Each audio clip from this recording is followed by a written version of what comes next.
late.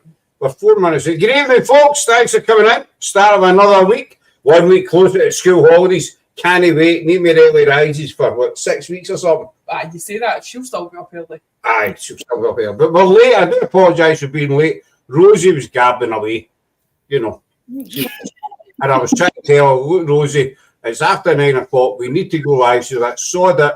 Just keep talking. You know what I mean? Anyway, so we get Sarah tonight. She's there. And we've got wee Rosie back for the Ghoul Gang. Who's going to say hello in a lovely Scottish accent. No, she can't get away with it because she was up here in February. Her and Andrea, what's his name? Andrea? Yes. I know. No, I knew his name. I just said it was the pronunciation that gets me sometimes, you know. Oh. I remember the name. God. Andrea, if you're watching, I remembered your name. Don't worry. I can hear. All right, I remembered your name, Andrea. You hear me better now? You're talking rubbish. Anyway, so they spent a wee week up here, which we will be talking about, but she's learned Scottish accent, kind of. So, you know, come on, Rosie, let's have it. Come on. Oh. You do this every time. I do this every time. I'm going to give you magic. But like, how's that? I tell you, you were up. One of the funniest points of the week that these were up was when we went to the bakers. And everybody, you know, it was quite a busy wee show back day, but everybody was talking the Scottish accent, and Rosie was trying to fit in. Just didn't work. She just came out with this big accent. Have a tatty scone, please. And a bottle of red cola. A tatty scone and a button. Red cola. The woman's were like, what? Yeah, I think the people behind were like, what's she up to? Is she okay? So that,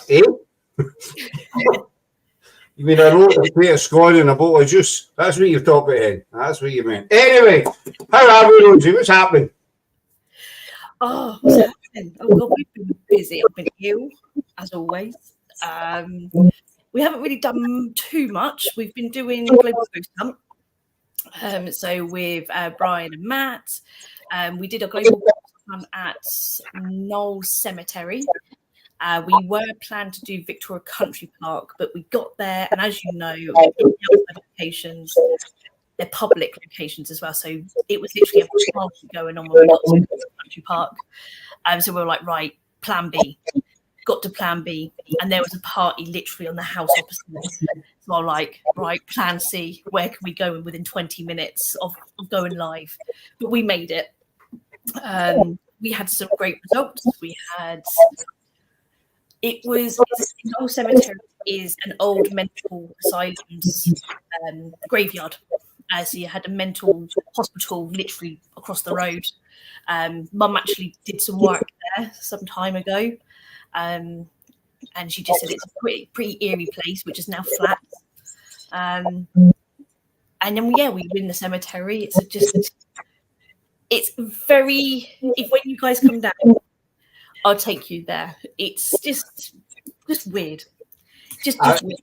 And I think psychologically, because you know the patients, and that's not being horrible, obviously, you know they're mental patients. And then you had some people that obviously the staff may have not always been nice. So you just get that eerie feeling. You don't get too much activity, you get enough. But obviously it delivered on the night. But we haven't really done much lately. I think just since we got back from Scotland, we had a flat flood. So it was the second time. But that's all sorted now. Shouldn't have laughed. I need to totally forgot. Need to say hello to your mum. Hey, Emma doll. Hope you're okay. I should have said that first time, shouldn't I? But you didn't have. I should have said that. I should have said hello to Mr. Cap. Hope you're feeling all right, Doc. Carry on, this read the flat flood. Yeah, Your flat- so literally Flash sat flood. and I was thinking, what was that noise? And it was just the noise from like 3 years ago, and I remember it. But yeah, the water just came straight onto the bed, across the carpet. But it's all been decorated now, and the landlord's been amazing. It's been fine. But yeah, and then we've been doing a couple of locations. So we did the crypt, which was Saturday just gone, which was an escape room, but it's in an old village called Fordingbridge, and it's just a weird little building.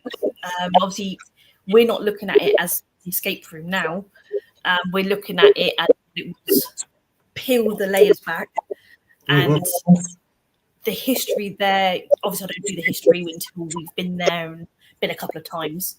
One of the ladies was getting an arm pinched, so she had to move. We could feel like the floor vibrating. We had a child walking around. We had a cat. We had cat balls going a couple of times, and then the scrying. I'll send you the pictures after. The scrying, you can see her eyes are closed, but you can see the eyes looking at you, the black pupils of this person coming through, and it's just, we know her eyes were closed because we were looking at her as well. It delivered. We've been pretty quiet on the paranormal front. We've been quite paranormal. In fact, the last investigation we done was with yourself. I was going to say. So that's, I think it's been that long since we've been out for an investigation. We were meant to do about a month or so ago with Spig, but a couple of us were a wee bit under the weather, so we take a call off that one. But we've not really been anywhere recently. We've really been back to London, which I want to talk to you about. But no, I know what you mean about the atmosphere, in a place. Caldwell was like that, wasn't it? Very much so. Because we kind of know the history. Laura's not because she's having bother with her ears. So that's why she's in the chat. Even though Caldwell's get that kind of atmosphere about it. Would you? I'm not even makes you talk right because you're on. I'm leaving my flip flop, but sorry. Yeah, no. Caldwell is quite atmospheric, especially in the basement. I didn't like the basement. Actually, I had a near-death experience in the basement, didn't I? Twice. Aye, I fell. Aye, that was funny. That was funny, to be fair. I could have died. We were all sitting on the stairs. It's an old stairwell. And the upper cases, but we were on the first flight going up. And we were sitting at the bottom, and then Scott went into the basement, and he got 4 or 5 steps down, and then all you heard was him, boom, boom, boom. And then all you hear is him saying, "Oh shit," and then you're like, fail. And then me and Laura, of course, burst out laughing. Sympathy. And then eventually after 5 minutes of sheer laughter, we then asked him if he was okay. He could have indeed, but it's one of these accidents you see in the street. You laugh first, then you phone the ambulance. Yeah, you've got to laugh. I mean, I've been lying in the basement, my leg bent backwards.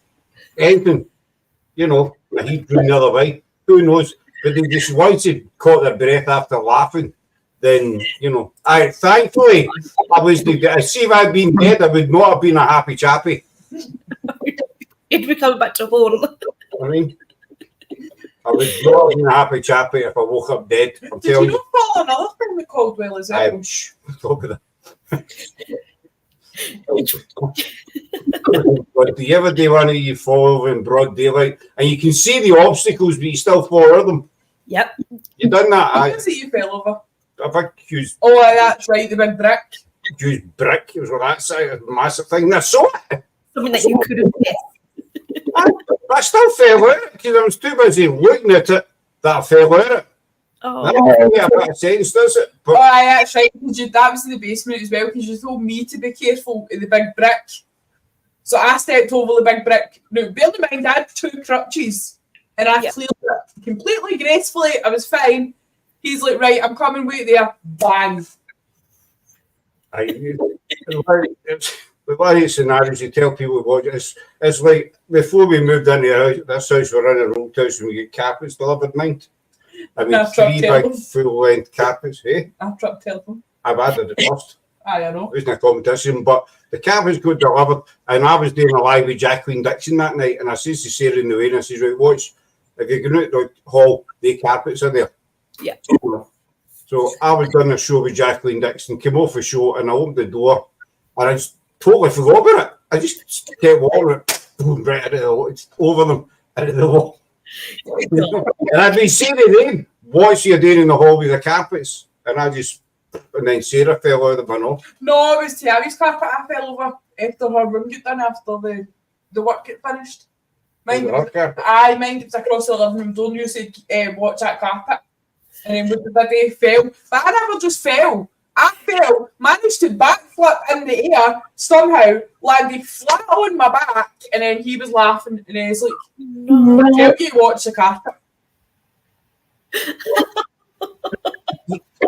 You need to laugh. You know, I'm one of these sick people that laugh at unfortunate things.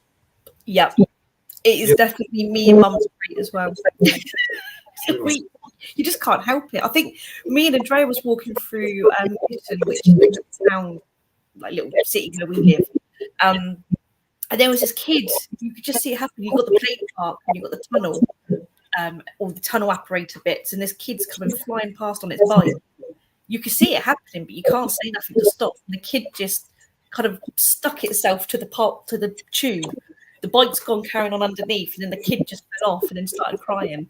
I know it sounds bad. The kid was okay, but we might have laughed before. I'm disgusted. You laughed at that. Anything could have happened to that way. You know. It was all right. But you didn't laugh at sick. I mean, I was at school one day and I was sitting waiting, the gates opening, and there was this wee woman on a mobility scooter. Folk are going to shoot me for this, but you know, and she drove off the curb. The scooter went sideways and she ended up the road. I was ignoring myself. You could just see the car rocking too much. You must have been in their 70s or something. There's something happening. It's just one of the wheels must, I don't know, and then boom, there she went into the road. But there was people there to make sure she was all right. But I couldn't, because I couldn't see if my tears were laughing. That's so funny. You're laughing at that, you know. You're such a sick man. I know, so, you know, I'm sick that way. I will laugh at people losing a limb or something like that. Yeah. You know, somebody walking in a plate glass window, you know. But that's not what we're really talking about. But no, it's Caldwell. Aye, we'll get back to paranormal, would you? Right. Before, you know, we end up with new members and all the rest of it. You know? You're a cruel sick man. I'm not a cruel sick man, Laura. I believe that if somebody has had a bad fall, rather than go and say to them, "Are you all right?" That kind of thing, you know, you go and laugh at them because it cheers them up. Yeah. Let's face it, everybody says, "Are you all right?" And it's the last thing that they are is all right. They just fell off downstairs or something like that. Of course, I'm not all right. Do you know what I mean? It's just. So I remember years and years ago, we went to Aviemore. This is non-paranormal, but there was a group of us went. We went in different cars. Me and my mate were in our other mate's car. He borrowed his dad's car. And we're driving up to Aviemore and he missed the turning. It was a Skoda. I don't know if you remember the old Skodas. The engine was in the back. The engine, this particular engine was in the back. They missed the turning for Aviemore, so he spun round and he went flying back down the road, and it was a sharp left turn. And because the engine was in the back, it carried the car into this crash barrier. And it smashed in the crash barrier. and bounced across the other side of the road. And the motor was a total write-off, you know. So he was greeting, he was crying and everything. My dad's camera, and me and my mate, we were dying. Oh dear. So we get back to it, we go to Aviemore, and we've been holding our laughter at. We get into the hotel, one of the guys told this totally crap joke, and me and my mate Brian, we were on the floor. We just to let it out, you know. And this guy's in the corner crying because he still has to phone his dad to tell him his car's in the bin. You can't park up there, mate. Yeah, that's said a wheelie bin. Oh dear. So funny. Anyway, enough of me blabbering because folk will just switch off. Aye. So back to paranormal. Aye, so Caldwell's very much like that. You get this sense of life still going on there. Mm. You know, you can almost picture it in your head, can you? Mm-hmm. That they're still doing what they do. And some of the stuff that we found out wasn't too nice because there was kids involved, and this woman, we called her the matron. And we're not sure, we think she was a bit of a Nurse Ratchet kind of thing. Oh, okay.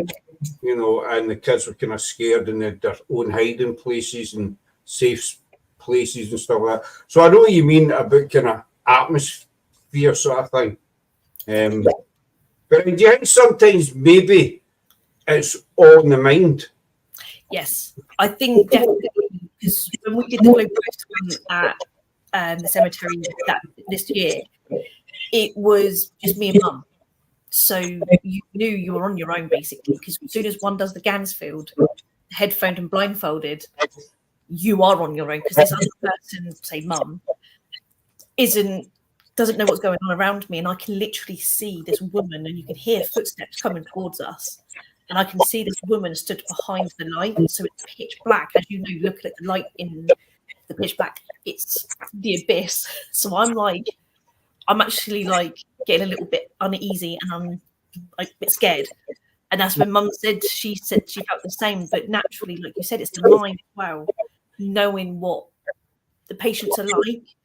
You know, not that they can potentially hurt you, but it's just you go into those sort of places, even if they were active, you would be uneasy naturally. So going into a cemetery with them buried there may not have good memories, may feel stuck, may have a bit of, you know, angry, and peed off kind of thing. I don't know, but some people were there, they're communicating with us. One just kept shouting out "Pill Popper," and I knew that was Pill Popper coming through. Mum just kept laughing at one point. So yeah, it's just a weird location. Very, very weird. Location to go back to. You get locations like that, but you get locations that have got an atmosphere and what have you. And I think it's particularly prominent when you get somebody that's. Do you like that word? Right. I used a big word last week and I was all proud of myself. So that's Okay. I think that's the first one this week, because it's Monday, isn't it? So that's the first big word this week, prominent. But, word of the week. Write that down, I don't know how to spell it. It's kind of, especially with people coming into the paranormal, you know, and I mean, one example is a Covenanters prison. And even Greyfriars itself, there's that many stories about Greyfriars, you know, and so people kind of go in, probably night time, especially night time, and they're expecting something to happen. Yeah, they're scared themselves before they went in, and we've been in Greyfriars countless times at night, haven't we? Yeah. I've never found it threatening. No. You know, but there's a different atmosphere as soon as you get into the Covenanters prison. As people probably say we're talking bollocks and that, but when you go through the gate, the atmosphere changes. Yeah. And we know the history, well, a lot of people know the history of what happened there. it wasn't a very nice place when it was a prison. I was going to say the stories. And the stories are quite horrific. So is it the mind that's telling you, you know, like that this is a, I don't want to say evil, you know, this is about a dark history to it, so you're expecting something dark. Don't get me right, there's 3,000 documented reports, something happened in the prison. You know, I'm not saying there's nothing there. But I think sometimes if you know the history of a place or the reputation it's got and you go there, you're already kind of worked yourself up before you even go up to it. Yeah. Aye. Definitely. I think that's one location in 30 East Drive. It's got such a high reputation. I've been 3 or 4 times now, and stayed the night at all time of them. There is something there. Again, every night is different in the paranormal. So again, you can have completely flat nights, you can have completely dead nights, you can have and the nights you can have so much activity you can't keep up with it. And 30 East Drive is one of those ones that is hyped up to what it is or what it used to be and what used to be there. I don't think what used to be there is there now. I think it's genuinely the house and the bit of the land has a spirit there. Whether I've not to know who that person is, but I've witnessed activity there, and I've witnessed stuff moving in the next room. And me and the person I was with, we were like, "What the hell is that noise?" Try and recreate it, and the only thing we could think of was the cord that's in the big double room was being swung, like being pulled, like a light, like a bathroom light, string. It's like that. So you then pull it and it hits the wall. That's the only thing we could think of, but there was no one in there doing it. So, yeah. But yeah, it's one of those locations that if it's so hyped up, you go in with that expectation. And some people, again, can be either really, really freaked out. I have been freaked out there. Wouldn't sleep at all. I'm just waiting for the lampshade to start moving. I don't know what East Drive. What were you going to say, B? I was going to say Ivy House was like that for us, wasn't it? Aye. Because we had been watching videos on Ivy House, and all the videos that was saying it was a demon house and this had happened and that had happened. And I actually says to Scott before we left to go down, I'm like, I don't want to do this. Like, this place sounds absolutely terrifying. Is it safe to go? Like, yeah. The reports were like there was a demonic presence that would harm you, and like folk were getting like chucked downstairs and stuff. And I'm like, I don't know why I go to this place. So I stayed all the way down to Warrington, and we're getting absolute, well, we get a wee bit, but nothing that was remotely demonic. Yeah. The one story was that there was a doctor that lived in the house with his family, and he murdered his wife and cut her up in the bathtub. Oh. But there's no documented reports about it. There's nothing to back it up. So is it just a kind of local story? People have made up, Chinese whispers kind of thing. The Ivy House noise, Sarah says, we'd watch stuff on it and thought we're in for a good night, basically, and we weren't disappointed. It was a good experience, and we did get a couple of wee bits and pieces. Mm-hmm. But we did it with Charlie and what have you, rocks and what, and it was a good night, A bit of drive, but it was worth it, But I mean, East Drive, I don't know. I spoke to that many people about East Drive, and I'm not saying anything against it. Yeah, don't. It's it's to me, it's one of these locations you would need to go and experience it for yourself, because always, yes, definitely. The stories of the Black Monk, we've had Mark out, quite a few times. He's done East Drive and what have you, and he says there's no evidence of a Black Monk. There's nothing documented about a monk who, I think he was for rape or something, when he was young. That was one of the stories. There's nothing. No. You know.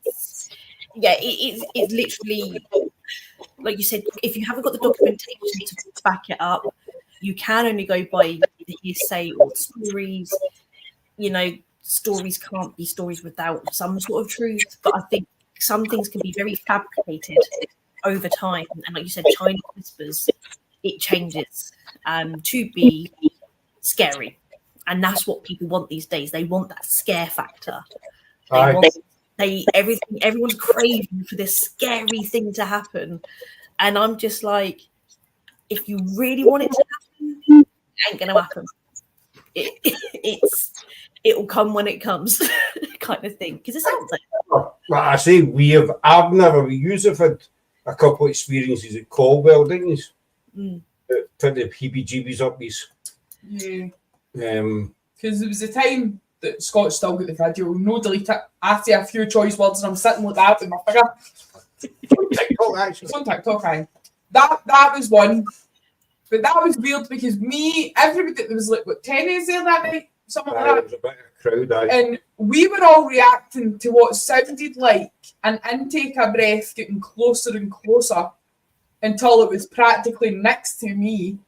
And then that's when I start the whole, that's in here right now, blah, blah, blah. But Scott was reacting to a sentence. Right. But we never heard the sentence. And then the other time, Scott and the boys went for a walk, same night, and me and the other woman that were there were sitting, and we heard a male in the basement saying, oh, F this or whatever. I can't remember. Aye, F this, I think it was. But it sounded really clear. As if somebody, like, say somebody's annoying you, you say, oh, this, I'm going up to sort them out. That's what it was like. We heard that and then we heard the footsteps. So we all bolted out the building. We left all the equipment. We just left. Yeah. And it was because there must have been like 6 cameras and there was all sorts of equipment. We just left it all. Yeah. Well, they cared. So we went out to the car and then obviously our phones were all on flight mode. And they were like halfway around the estate. So we were like, how do we contact them? Because it was literally, we thought it was an actual guy. Like, jeez. We all went out to the car. Luckily, Scott had left me the car key. So I'm like that on the horn. And our horn sounds so gay. Like, it's not even a car horn. It really, honestly, it's a baby horn, if that. So I'm like that. And then all you see, about 30 seconds later after that, all you see is the torchlights running up the hill. Oh. There's a road nearby, you know, and so we heard this car horn, and we thought it was somebody out in the road. So, you know, somebody just driving by, but then it kept going and going and going. I thought, wait a minute, that's your car horns. Yeah. And so we kind of, we better run, you know. Oh. We do this superhero the hill. Go that as you're running up, flipping your hair and that, make sure you're all right, you know.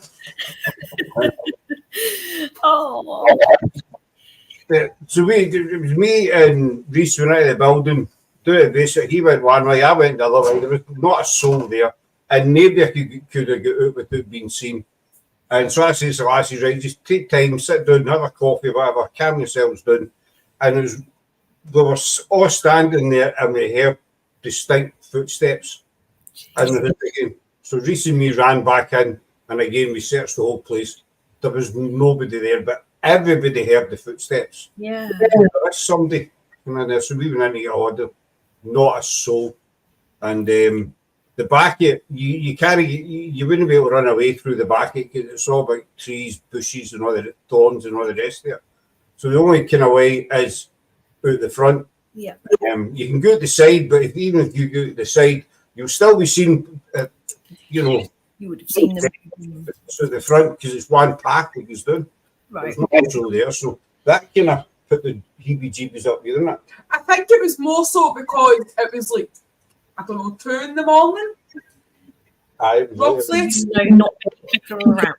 Aye, and it was like October, so it was like pitch black. You could hardly see in front of your face scenario. And then we're all sitting there just like having a break, and then you hear the fuck this and then footsteps. And obviously, if it was like a female voice we'd heard, we wouldn't have budged. But the fact it was a male's voice and we're all female, and we're like, no. You knew the difference. Yeah, you know the difference, that it's not one of you guys. It's like when we were at Loudenkirk and Scott, you went to this car and it was myself, you, Sarah, Laura, and Andrea. Andrea was facing me, so he didn't talk, but we heard a man's voice in kind of like right next to all of us. But it wasn't Andrea's voice, it was a Scottish accent, but not Scots. I was in the car. I know, but we thought it was you to start with. Yeah, it was just like. Right, so loves it. I don't know whose accent Harley loves, the Scottish or the English. Because Rosie's English, I do apologise for that. I'm from Southampton. Southampton. And we're from Scotland, obviously. Yeah. I was at the car. I was going to come to Loudon. We're going to Loudon both. Meant to say the Scottish accent. Aye, so that was I said. I'm thinking the other times I've been proper scared. I can't really think of any.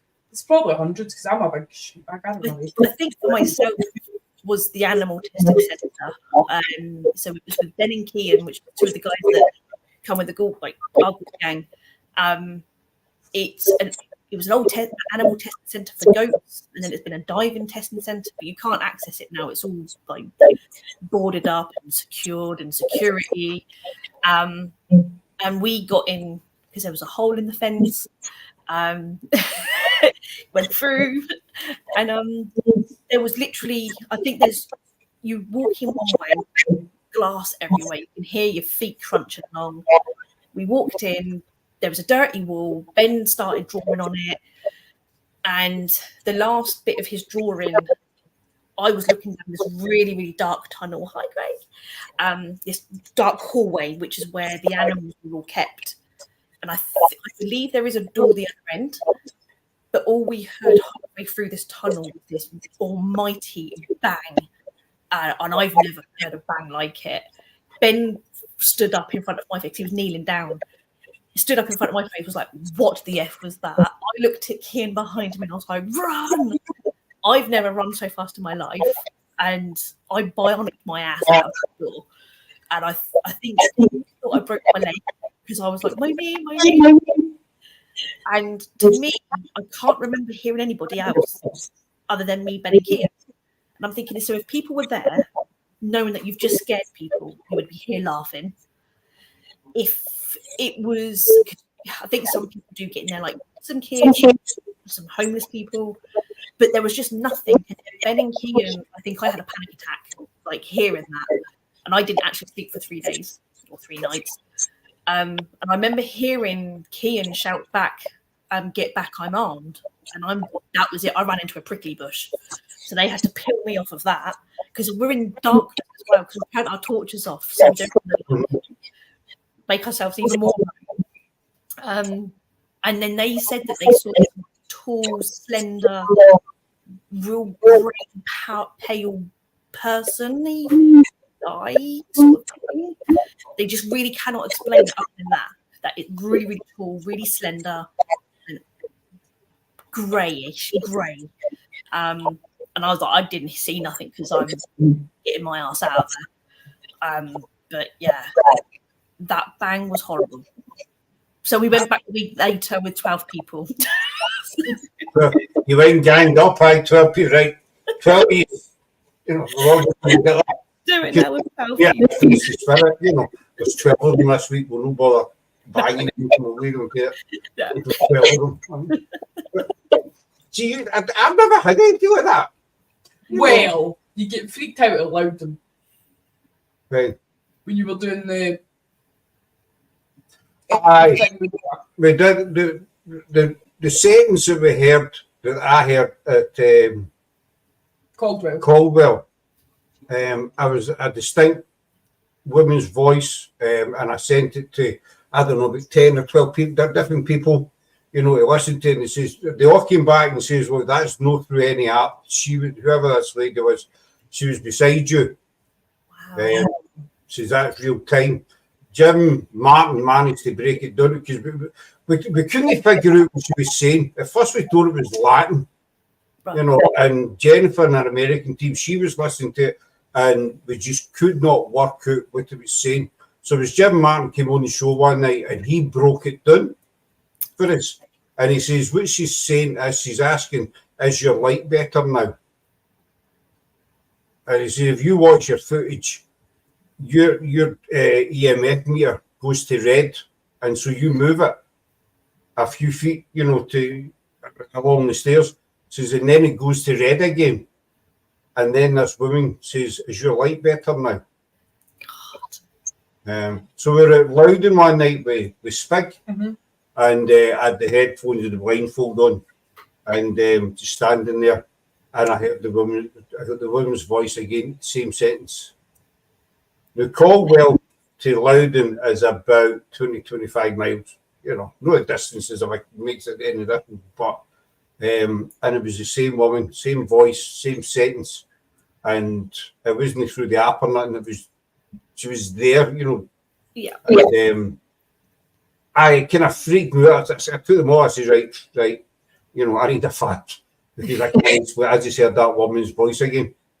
And the Caldwell. So I couldn't explain that. Yeah. You know, so that kind of shook me up a wee bit, didn't it? Aye. Other than that, though, I don't think. You don't. Do you think like the woman's connected to you? I don't know. I've only heard it twice, and that time at Loudon must be about. It's about a year ago now. About a year and a half ago or something. But of all the investigations we've done, I've only ever heard her twice. I don't know how many investigations, right yourself, you've done loads of them. Yeah. I've only heard this lady twice. Who she is, I don't know. And why would she follow us to Caldwell to, you know, Loudon? Because there's no any, pardon me, there's not even any connection between the two locations. You know, as you get Alcoham and you get Caldwell, the same guy that designed Caldwell designed Alcoham, where we took you. So there's a kind of connection there between the two buildings. Who's the other one he designed? Oh, Culzean Castle. Same guy done the 3 buildings. Yeah. So there's sort of connection there. But between Loudon and Caldwell, there's nothing. But so that kind of made me sort of wonder, you know. I think that's the thing other than Stair, where you've been like, nah, stop. Aye. We've always felt there's been a little girl following us about. And somehow we always get the word dad, and she always seems to be attached to me. So, because we got this at Loudon Kirk as well when we. You get so we did, aye. Very single investigation. So we did. So at Stair, I asked, could you tell me what toy I would just put in your bed? And we never got anything. And then I says, can you tell me what colour it was? And 3 or 4 he said the word green, clear as a bell. And it was my daughter, we lost her when she was a wee baby, and she's a wee toy Rex with Toy Story that I used to put in her bed every single night, and Rex is green. Oh. So that kind of stumped me. Aye. But that then, was the day it was like 50 degrees, wasn't it? aye, with the cord, that and the heat as well, it was roasting. It was one of the days it was too, we couldn't focus because it was just too warm. Yeah. Aye, it was just roasting. It was like I think it was like 32 degrees. It was like the hottest day that we've ever had. God. And I was sitting, there's a picture up on our Facebook, I absolutely hate the picture. Because I just looked dead fat and wilted and just horrible. But I'm sitting there, shorts and vest top on, with an umbrella, trying to shelter myself from the sun. And I just look a complete melted ice hot. But it was really that. It was one of the days everybody would just sit when I thought, you know, let's call it a day. Let's just go, you know, we're getting bits and pieces and that coloured green, obviously, but it wasn't fair in the rest of the team, you know. They were just sitting there weltering away with dried prunes, you know. But no, we got a response at Loudon because I asked who was it that tugged the my sleeve? It was me, Daddy. We got a queer EVP come back saying it was me, Daddy. So that kind of thing kind of threw me about. We've always felt there's been this little girl following us about, and we think we know, But I'm not saying we can't. We don't like to say 100%. And that's But the indicators are there, so it kind of points to who it is, which is a big thing for me personally. But when you talk about, we actually talk about Loudon because we've spoken about Loudon on many a show with many different people. We've had other teams in there as well, and so we decided to take yourself to it because talked it up quite a bit, haven't we? Or over the years with the different shows and what have you, and so I'd probably talk crap. So Rose was there with Andrea. We've done 2 investigations there. And we'll get Rosie's opinion on Loudon. I too. One with me and one without me. Why are you not there? I can't remember. It was Laura, Craig, Andrea, and Scott the second time. Why was I not there? I don't know why you were there. Was I not what Miami? We didn't have the car the second was it Friday night we went? Aye, you used the car. Oh yeah, so the car went back. That's what it was, and I was absolutely shattered after Edinburgh. Yeah. Why? Because we went to Edinburgh, and I think it was a Wednesday we went to Edinburgh with Eileen. Aye. That's why she'd been there. Plum tuckered out. So what was your impression? I mean, also you tell us talk about Loudon, the months it shows, etc. as it says, but to finally go there. What was your kind of impressions of it? One absolutely gorgeous location. Obviously, I've only seen it during the night, and you can just tell by then it's gorgeous during the day. Spirit-wise, I think so. The first time we went, we had the voice come between Laura, Sarah, myself, and Andrea. Got we were at the car. Can't pin that. Can't say who that was because the necrophonic was off. We didn't have a spirit box on, so we didn't know why that happened. There's definitely connections there. The family that are there, I can't remember those names. Dempster. That's it, Dempster. So the second time we were there, we were more connected with the Dempster family. We were at their little plot there. And then when they were talking about, I think what was for me was talking about the sheep. That really, when they went brown, I think that's the only Scottish thing I could say is brown. And brown. It is just a location that you're so drawn to. Like I am to the mausoleum. I can see why you're drawn to it because even if you have the slightest action, it's enough to keep you happy. That's how I feel. Mm-hmm. Cat balls going off as well. A lovely location. And I want to go back. Did we tell you about the text we got? The text? For the guy that owns a farm. Oh, was he moving the sheep around? Say it again. Was he moving the sheep around? Was he moving the sheep? I couldn't make you out there because you're talking English. I couldn't make you out. You know. Was he moving the sheep around? Was he moving the sheep around? Aye, it was kind of. Well, he texted me about a week after or something. I think so. About a week after, and he says because obviously up at the farm is where the Dempsters lived. You know that was their, that's where. That was their house. That was their house. And so there is sheep up there. There's white sheep and black sheep up there because we've been up the farm quite a wee bit. And so he texts me the following week and says, listen, there's with reference to the brown sheep, there's brown sheep in the next field. Oh. And it's the first time, I don't know how long he's lived there. I think he's been there quite some time. It's the first time I've ever seen brown sheep in that field. And so we were up seeing him. 2 weeks ago, we went up to see him. And he was telling us I had the brown sheep. He says, a brown sheep, and we've never ever had brown sheep in that field. He says, just when you got brown sheep on your investigation.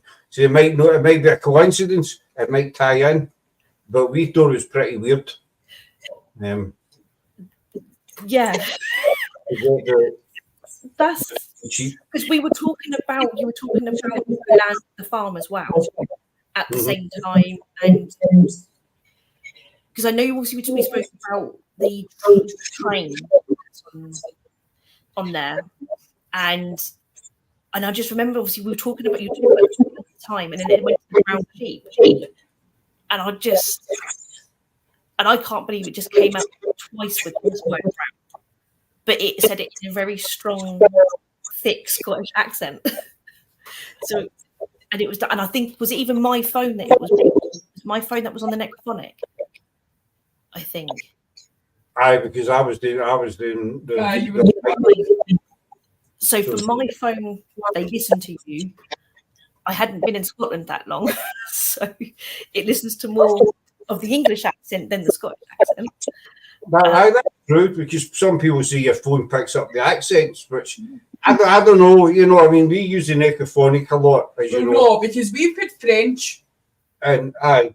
Because what do we call it? That castle sits at the water. Dunure. We had a woman come through lavishly singing to the men in French. Jesus.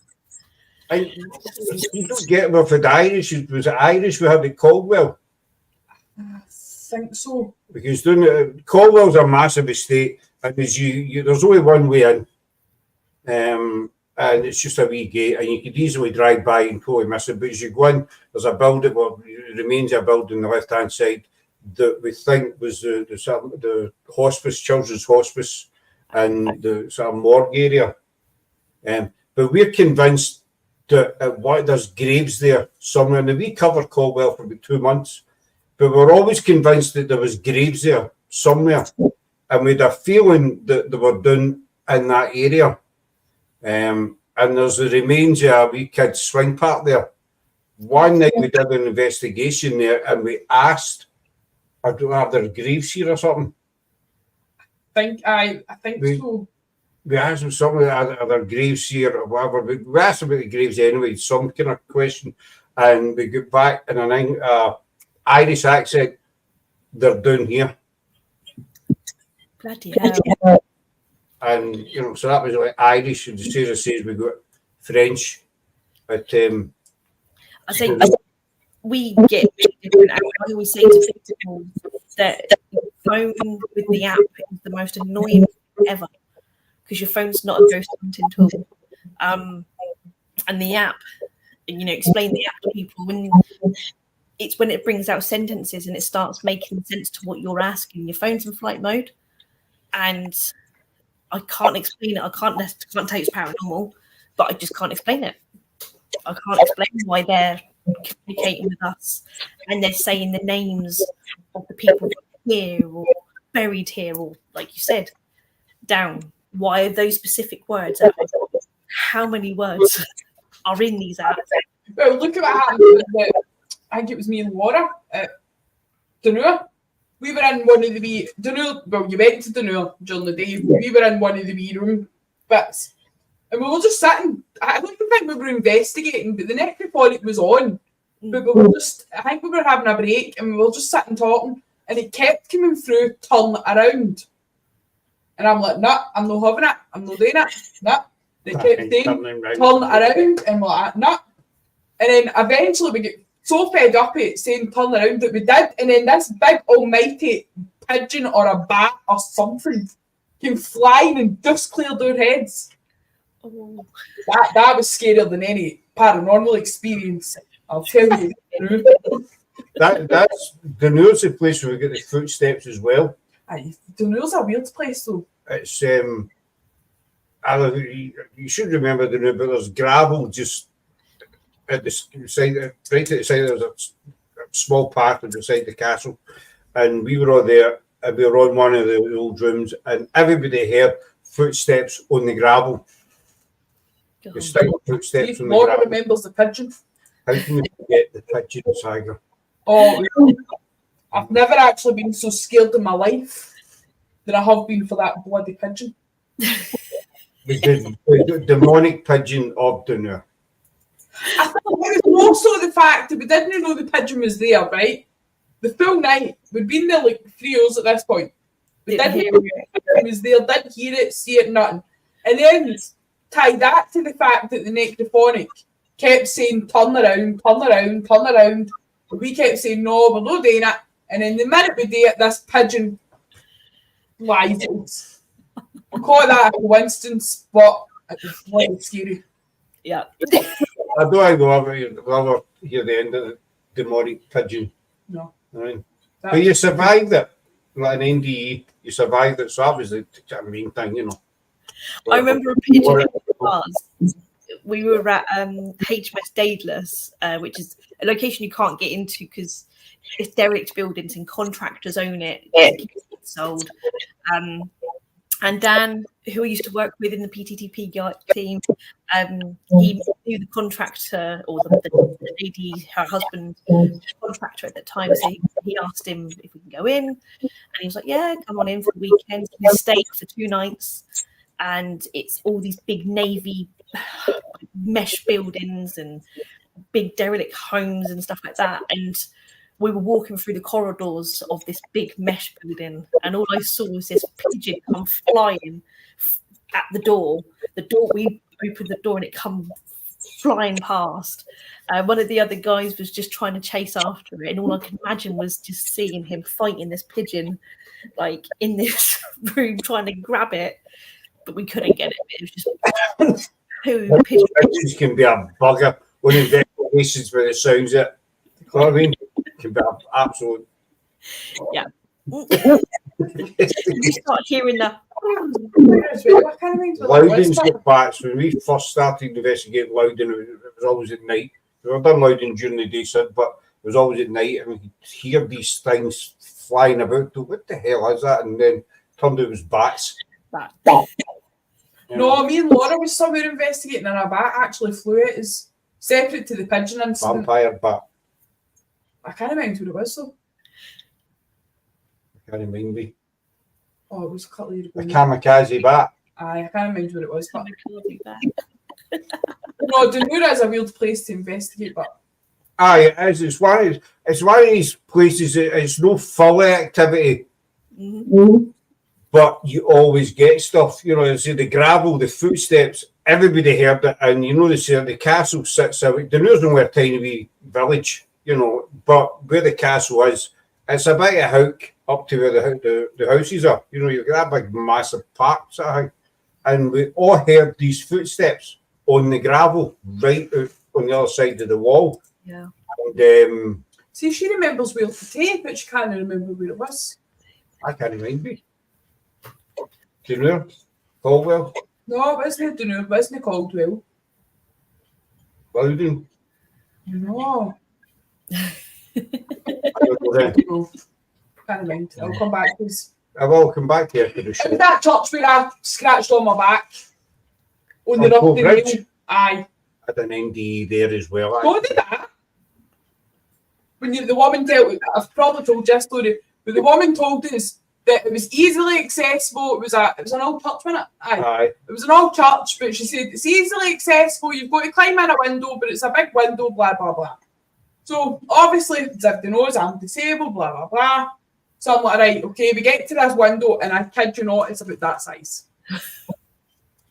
It was like a bathroom window. So the way in, I'd combat trousers on, and the way in, they get stuck and they pulled themselves down. So I'm half hanging out this window just in my knickers. Never met this woman before, and she's pulling my trousers up to save myself. I was like, for God's sake, can this day get any worse? And then Rock decided, in all his wisdom, he was going to, because the bit we were standing, the bit we'd set up was kind of flat. There was no like bricks or anything. Yeah. So Scott decided, in all his wisdom, he was going to go and walk to the other side of this church. And he'd manual, because I'd just got my phone, not the phone I've got the new, but previous phone, I'd just got it. and it was on my tripod thing, and all you see in the live is him going, oh shit. He twisted his ankle got stuck in between two bricks or something, wasn't it? 2 bricks. So down he went. I thought, oh, I kept walking, and my ankle stayed where it was. And then there was obviously the bat that came flying at us, now that I remember. And then, on the way out, no, I'm not telling the slug story. What's the slug story? I'm not saying I remember the slug story. I heard this when I was up. So then, on the way out the tiny wee small window, I got stuck. But I thought, all right, it's obviously my trousers will get caught, it's fine. So I says to Scott, I'm stuck. And he's like, you can't be stuck. And I'm like, Scott, I can't move, I'm stuck. Because you kind of figure, well, you get in, surely you can go out. You're not putting any weight since you were done. So you fitted down the window, so surely you can fit out the window. So he's at the outside of the window, and I think it was Laura, or I think it was maybe Gail that was behind me. He's pulled me through, and all you hear is a kind of like a ripping noise, wasn't it? I was stuck, but it wasn't my clothing that was stuck. There was a rusty nail stuck in my back. You're like, okay, we're fine. Come on, go. So when Scott pulled me, the nail obviously slid across my back and nearly sliced it open. So that was a good experience. We got one flash at cat ball that we were there for about 3 hours or something. 3 hours and absolute freezing cold. I ended up getting cut. I should have went for a tetanus shot. That's how bad it was. The cat ball flashed once. And I don't even think it was a flash because of the spirit. I think one of us had maybe like touched the ground it was sitting on or something. Well, I've been off anyway. Because it was a totally flat night. You're going to have to tell me the slug. What's the slug story? You know the slug story? Even I know the slug story. You've really got to make me embarrass myself and tell that story. Where was it? Caldwell. Caldwell.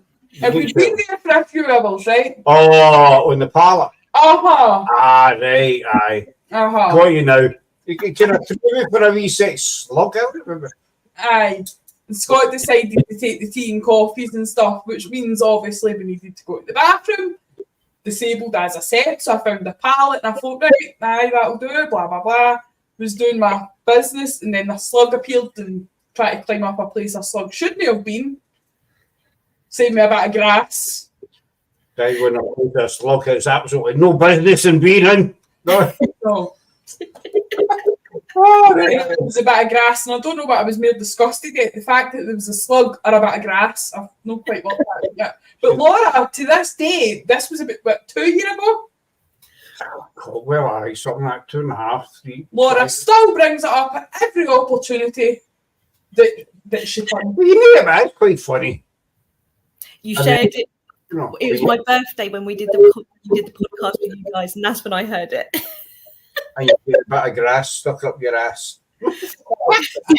Close Had a enough. glassy ass.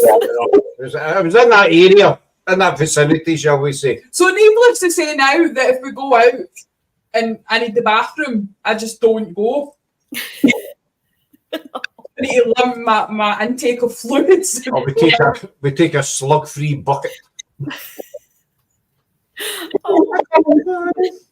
But these are the things that kind of make an investigation. Then there was the night we were out. I'm going to totally embarrass myself now. But there was the night we were out. I can't remember what it was. And it was only me and Laura and you.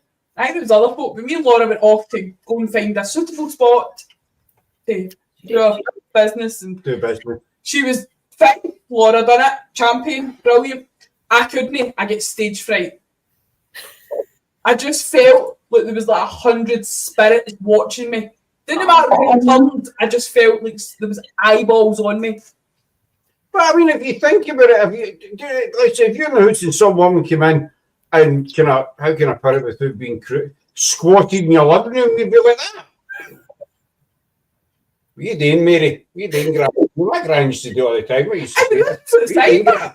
You know, if there's spirits there, like their territory. Yeah.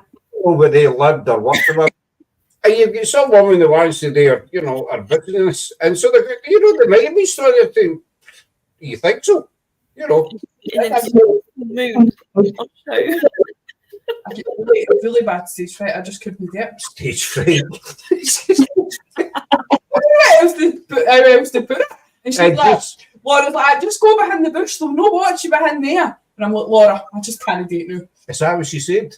Aye. I take it she was referring to the spirits. Aye. The spirits will not see if you're behind a bush. Yeah.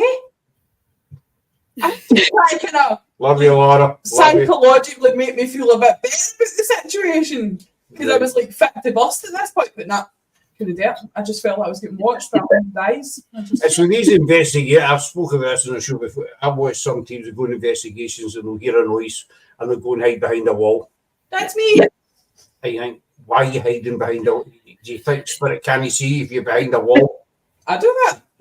They'll never see any here behind a big, 3-inch thick wall. We're fine. Shut the door. Shut that door. Don't see us in. So it's probably that. Are you serious? You kidding me on? Yeah, I can't see you. But I forgot about the slug story. When you said Caldwell, kind of. Aye. But they're making it, they don't have a reinvestigation. Don't get me wrong, we're not prone to, peeing on slugs and whatever, stuff like that. I don't know. Fertilizer. Aye, skinny pigeons and bats flying about. But it could give you a real laugh and stuff like that. And it makes for a better night, don't you think? Oh, aye, definitely. I think we had more embarrassing stories. You get any embarrassing stories, Rosie, actually? Rosie told us embarrassing stories the last time we were on. Yeah. The birthday show went. She peed and coughed and laughed and. All at the same time? Aye. And she was what end? Because flies were under. I did. I swear you did. And you didn't know what end the came out. That's right. I sort of forgot about that. Because that's been the slug story. That's been Rosie knows the slug story from. Right, aye. The act be getting me to the. Aye. Laura, there's plenty to do, obviously, in your eyes. Yeah. Yeah, because she's brought that up again. But aye, so Loudon didn't disappoint then.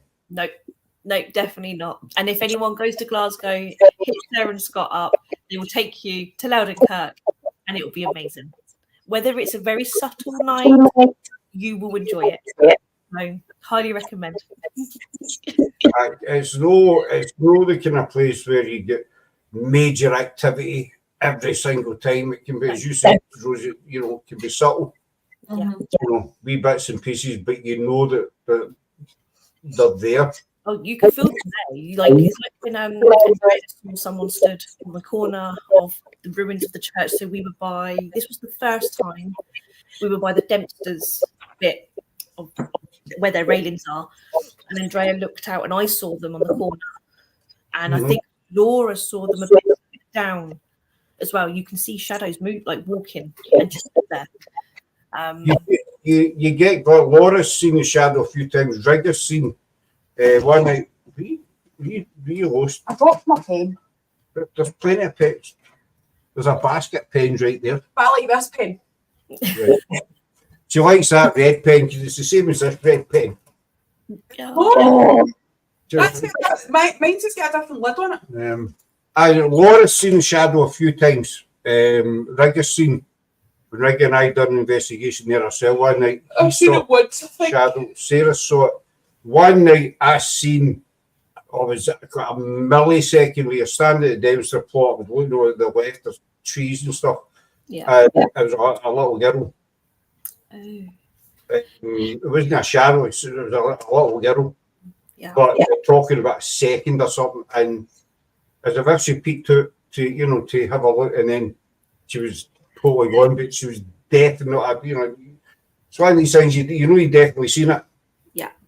But other people might think, you're talking rubbish, it was a trick of the eye or something like that. And mind we got that stare as well. With somebody peeking out the I'll let you tell a story. Because at stare, not the bit where we done. But see how you've got like the church sits there, and then you've got the bit that sits this side. You've got to get through the wee hedges. Well, we were sitting on the bench actually one night, and me and I think it was Laura. Was it Laura? I think it was me and Laura. And I kept saying to Scott, "There's somebody in that bit watching us," and he's like, "What?" And I was like, "I get the feeling, or I could almost see it in my head, if that makes sense." Yeah. It was like somebody was hiding behind the hedge, and they kept popping out as if to say, "What you're doing here?" And then came back, and this went on for like a good 20 minutes or something. Mm-hmm. But there was nobody in there. So it's the same at Loudon that you get that. You get that peep in, like want to know who you are. Because definitely someone like me and Andrea, we were definitely new to the location. So they're gonna make themselves known that this is our land, this is where we belong. And it's kind of like they know you guys, but it was just very much like, okay, yep, you're there. We know you're there. But I didn't feel threatened. Didn't feel scary at all. It was very, very calm and relaxing. And definitely the two walls, there was something shifted.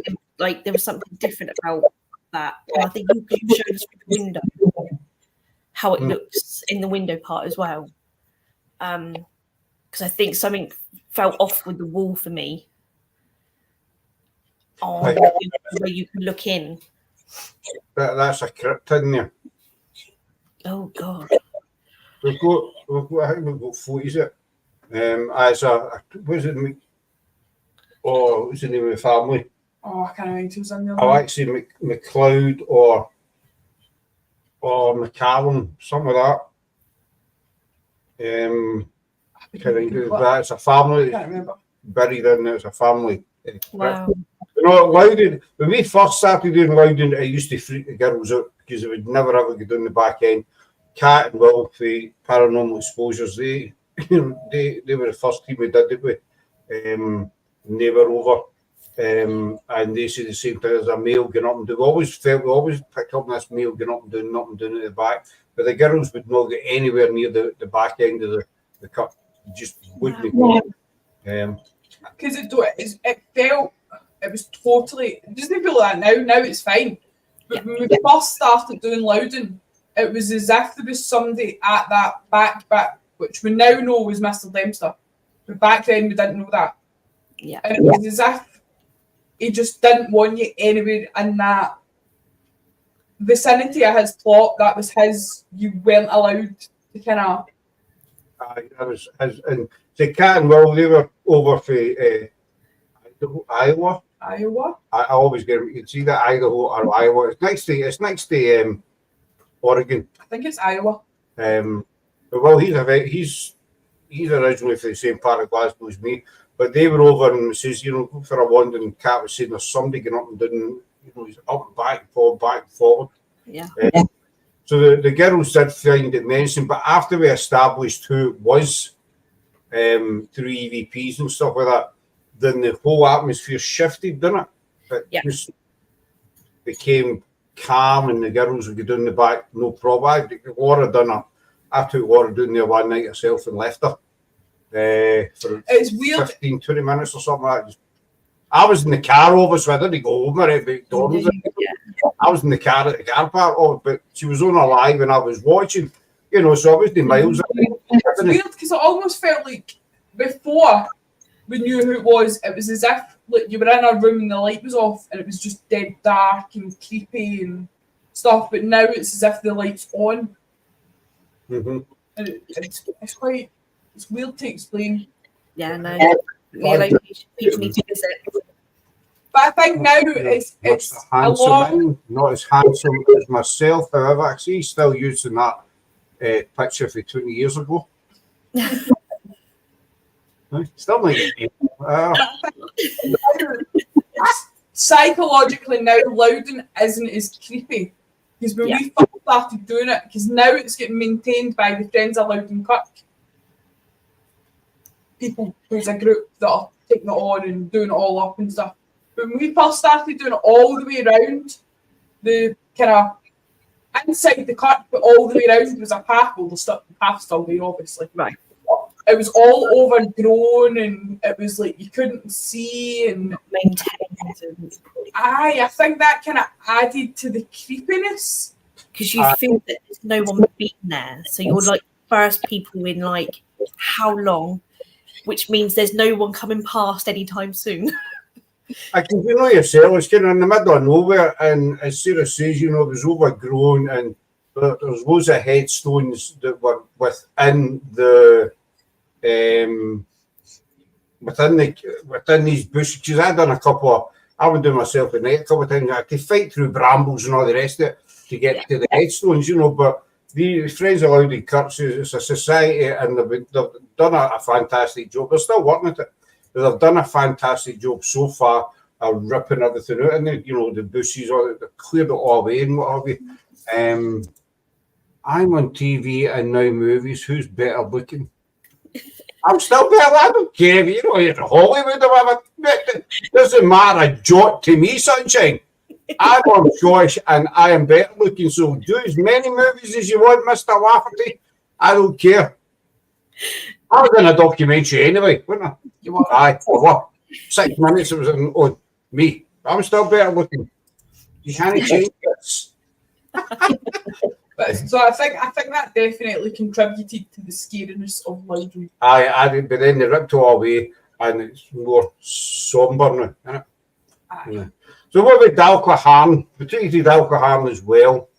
Yeah, so I remember the part when we went down more into like the basement kind of bit, and I was talking to the little girl called Annabelle, and she was with the cat ball going off because you and Laura walked off for a little bit, and Rhea was moving around, and I had like a little moment with her.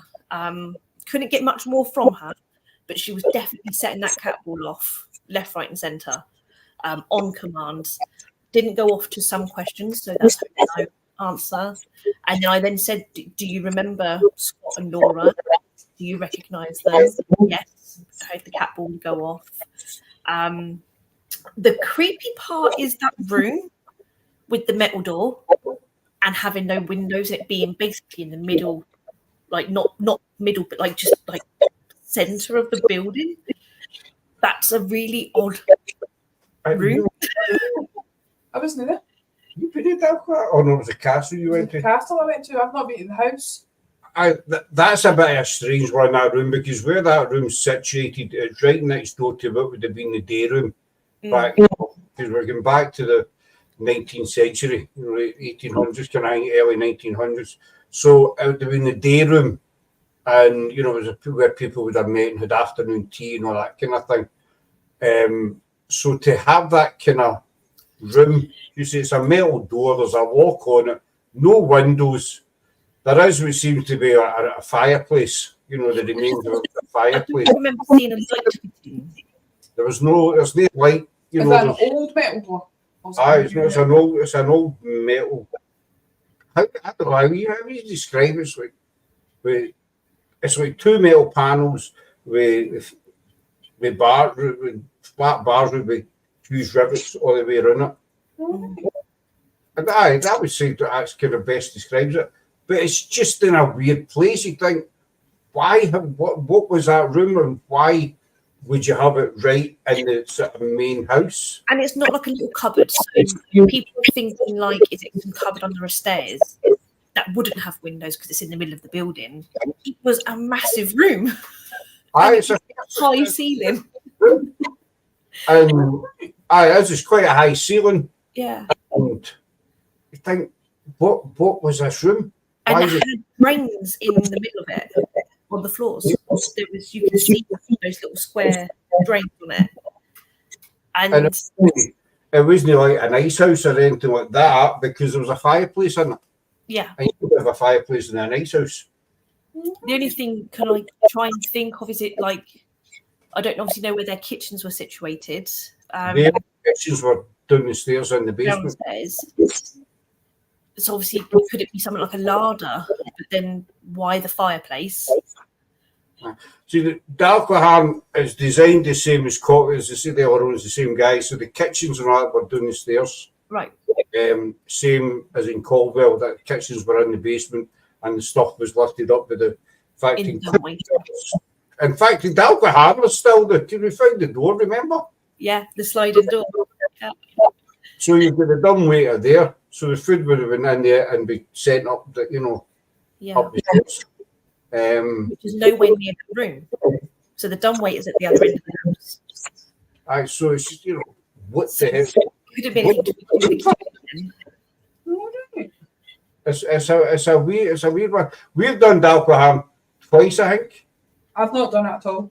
We went the wrong way and ended up at the castle. We went up for Halloween a couple of years ago, 2 years ago, I think. Aye. And we were going to do the house that you guys done. We ended up at the old castle that's about, I don't know, just a short walk away from it. But we got into the old castle and you had to climb up what felt like a million stairs. It probably wasn't, but that's what it felt like. And then we get in, we'd set up, and then the heavens opened. Oh. Aye, it'd been nice all week. It was a Friday night as well. It'd been sun shining all week, and during the day and the Friday, that path that we walked up to the house we used to here, that wasn't there. It was like, just grass and mud and stuff like that. So we had to use another path. And the reason we got lost is there was a fork in the road, and we took the wrong one. We went to the castle to save the house. But I said, like 10, 15 minutes after we started investigating, came the rain, didn't it? Game over. That's the night we went to not Loudon. Alloway Cup. Aye, totally flat, remember? You ever done it? We'd always find it without her. Aye, but we ended up deciding where else we go, and we went to Alloway Cup. Okay. I remember going to flat, but I didn't think I was the same there. You ever had that, Rosie? You walked in a location and you can just tell when you go in, we're getting nothing tonight. There's nobody here. Yeah. Yeah, so we went into one of my friends. I won't tell the location because it is it's a very private location. But one of my friends worked there, and we walked in, and sorry, someone's been stood next to me for the last minute, so I have put a cat ball just beside me because I always carry cat balls everywhere I go. Even the bathroom, even distracting. The bathroom on pallets. I'm never going to live that down. No. Anyway.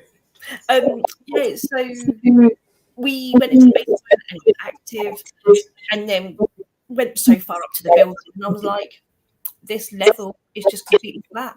You can just feel there was just nothing. And I did one lead behind one of the gentlemen that works there, and he did confirm that it was the area had heard her name being spoken to. He didn't tell me where the area was. I saw her white dress flow past, like she didn't even acknowledge us. And yeah, it was just flat. So I said, let's move on, because no point wasting some time there, because I'm not going to try and force something that's not there.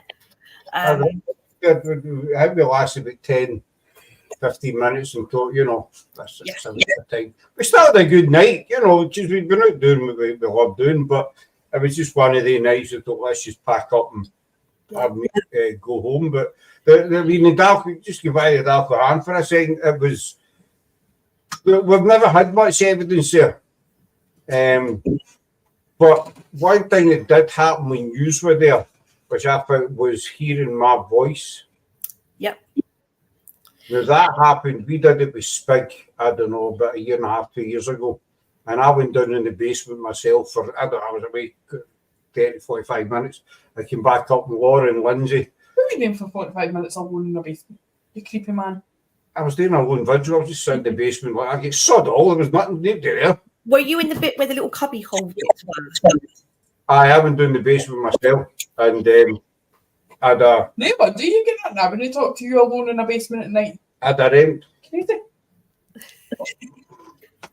You tell me half what I was saying now.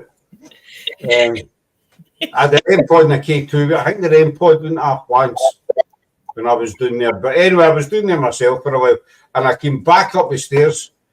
You and I talk later. And the lassie just says, "We could hear your voice." Which So I hear that. I thought, well, I was in the basement. She says, so I thought they could hear me. I said, well, I wasn't talking. I was just myself. She says, no, we heard your voice through the app. They were asking questions. It's going to sound totally stupid. They were asking questions, and whoever was answering in my voice. I never had, obviously, because I wasn't there. But they were saying it was definitely my voice. Did we know something similar when we were there with yourselves? So we were in that weird room that no one can explain what it is. And it was me and Laura. You and Andrea walked. You went to the right. And me and Laura, I think Laura was in the doorway, and I was stood right next to her. And it came through. I can't remember what was your voice. And me and Laura just looked at it like, that's mimicking Scott. It's definitely mimicking you. And then that's when you come around the corner, because we obviously you guessed you had your name. So then that's when you come around the background. But I think you went like 2 rooms along, kind of thing. We went for a wee walkabout. And yeah, we heard you. I can't remember what you said. We were asking questions and we had Catball down, but your voice came through, and I can't explain it, but it was you. I found that, well, I found it strange, but I found it strange because the same thing happened when we were up in the Spig. And I thought, well, how's that possible? You know, I mean, somebody can explain it fair enough, but yeah, it's just when it's, you know, your voice and you know you're nowhere near, you know. And then also we heard the football. You said the footsteps. I never. Yeah. I never heard anything. I never get to hear anything. No. I don't know why. I feel Scott is deaf though, because there was one night we were at Stair, and we were at the front of the church a bit, and Scott was round the back at the family plot, and I think it was a bin lid. I'd worked out there was a bin lid, but at the time it was like a really loud knocking sound thing. So me, Gail, Laura, and Tracy, I think. So it was, well, literally screaming at the top of our lungs. Scott never heard us. 2 seconds away from us, did not hear us. We could have been dead by the time he walked back through. Was a hell of a inconvenient for me because I was had to pile them on the moor at a dead weight. I came toddling back round the corner. Did you not hear us screaming? No. But the strange thing, the weird thing with that was that when we were doing it, the family bit, we heard voices on the other side, mind, and I heard them as well. So I ran round because I thought, because the cars were parked there, but there was not a soul there. And stairs, it seems like there's nowhere you can go in the middle of nowhere. But I never heard any of them screaming. And they were on the other side of the building for me, literally. And I never heard a thing. So maybe was it whoever was there wasn't letting me, what's that mean? Letting me hear it. I mean, what's your opinion, this, Rosie? Now, this might sound total bollocks, right? Maybe. Well, who knows? If you look at Caldwell, right, they all heard the intake of the breath. I never. I heard the woman. They never. Yeah. You with me so far? Yeah. So we were at Stair. They were all screaming, right? I never heard a thing. And I was literally 2 seconds away from them. I never heard them. But I could hear what sounded like voices on the other side of the building later on. But I never heard them. Does that make sense? Yeah. So definitely. So there's many. So as you know, there's so many theories out there to different people believes, and it's something that I believe a bit, that you kind of walked into an example. You've walked into somebody's living room and they're sat there. You don't know they're sat there. They don't even know that you're there. So you've walked into their space. So you've now come into their sound. So it's like you're in a bubble of them. So you're in that room. So you're kind of blocked with your real world. So it's like you're in that in between. So like the vibrations, and you're stuck in there, and that's what you're listening to. So you could only hear. So if one of those two people spoke, you'd potentially hear them, but you can't hear what's going on next door in the real time. And it's something that I do believe that there's. I'm actually training myself to do this, is blocking everything else out around me, so I don't hear like the traffic going past. I don't hear those people maybe talking next door. I'm blocking that out and thinking what's going on in my room right now. What was my room back when? Try and visualize, say like example 1940s. Visualize the sound and the noise and the fixtures of the room and the furniture and the people there, and try and connect in their time. So are you hitting that at that moment why you couldn't hear the girl screaming is because you're sat in their little bubble. I can know the way I can kind of explain it myself is you're in their little bubble in that room at that moment, you're blocked off to the whole world. But obviously, if you spoke, they would hear you. Does that make sense? I know it does make sense. We've got a wee visitor. Pepper's up to see. You're going to get your right. I know, but tell him after I know. Shut the tail. It's either tail or their butts when you're. I don't know why cats have got a fascination with sticking their ass in your face, but their cats seem to love it. You know, I was expecting some reply. You know what I'm saying? But however. Toby does it, but Toby's bad for it. Toby's bad.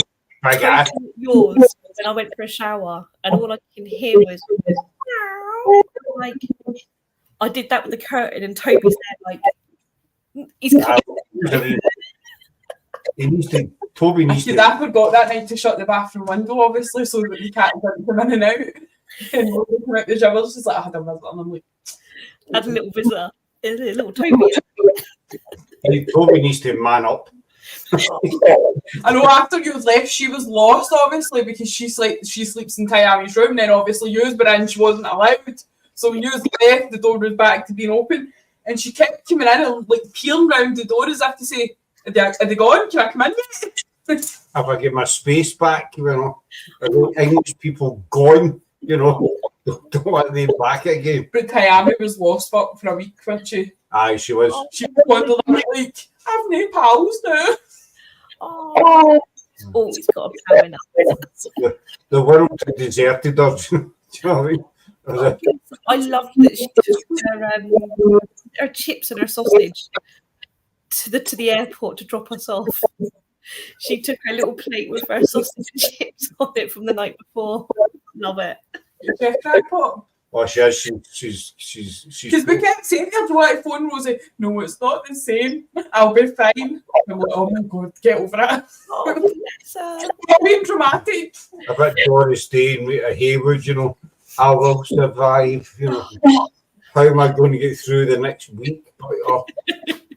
I'll be strong. Oh, for God's sake, grow up here. No. Yeah, 1 week and she's forgotten us. She's 8 on 80. She's 8 on 80. But no, back to the two. I mean, no, didn't get a lot of alcohol, but you got some weird stuff, you know. I'll say, look, I've got the video and Annabelle. Obviously, I don't know who it was and what she was, but she recognised you guys, so she's obviously someone that's been there, and you've potentially walked through her, past her, unknowingly connected with her. But yeah, she recognised you, and she was happy you guys were there. After you get that, especially at Loudon, you get that they're happy that you came to see them. Who you saying B was too cold? What was too cold? To go to dinner. Aye, we were going to Dunure mine, but it was just his Dunure obviously sits right on the water. Yeah. And kind of October, November, it can be, you know, Jack February, start again. Feel like it's September through kind of March, it can be a bit too chilly. Yeah. You know, doing there. No, that's we're in June. I was freezing there. I had to get my blanket. We're bloody freezing in June. Do you know what I mean? I know the heat on yesterday. I was like, it's June. You know, right, but you're heating on in June. You know, Yeah. that's not normal. That's not natural. No, I had my socks on the other day, and that's not normally like me. Well, I had shorts on. I did not apologise for it, Flower. Not apologise for it. You know, I was watching the. Everyone, did you watch the Wallace Trail?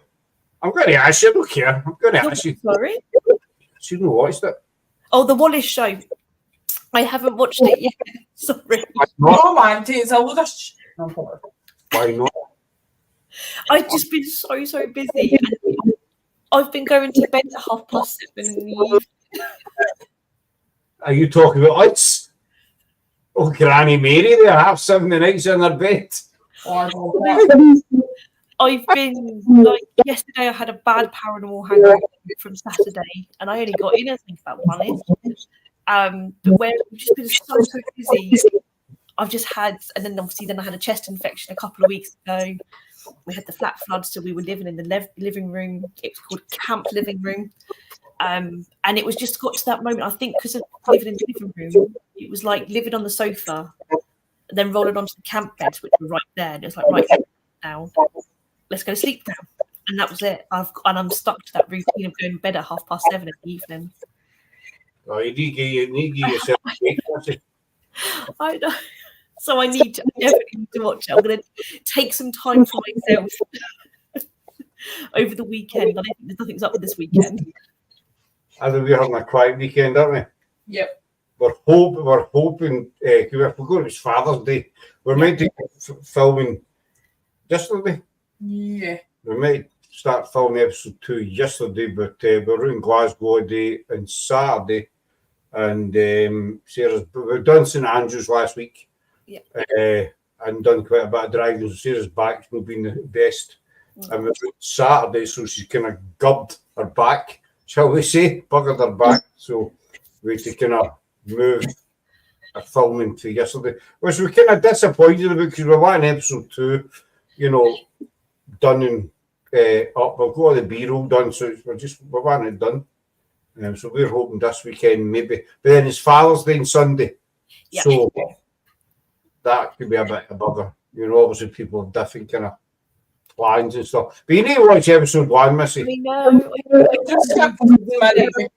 There's a Scotsman doing the intro and you'll know us on it. I spoke slowly, honest. Well, episode 2 is going to be along the same format.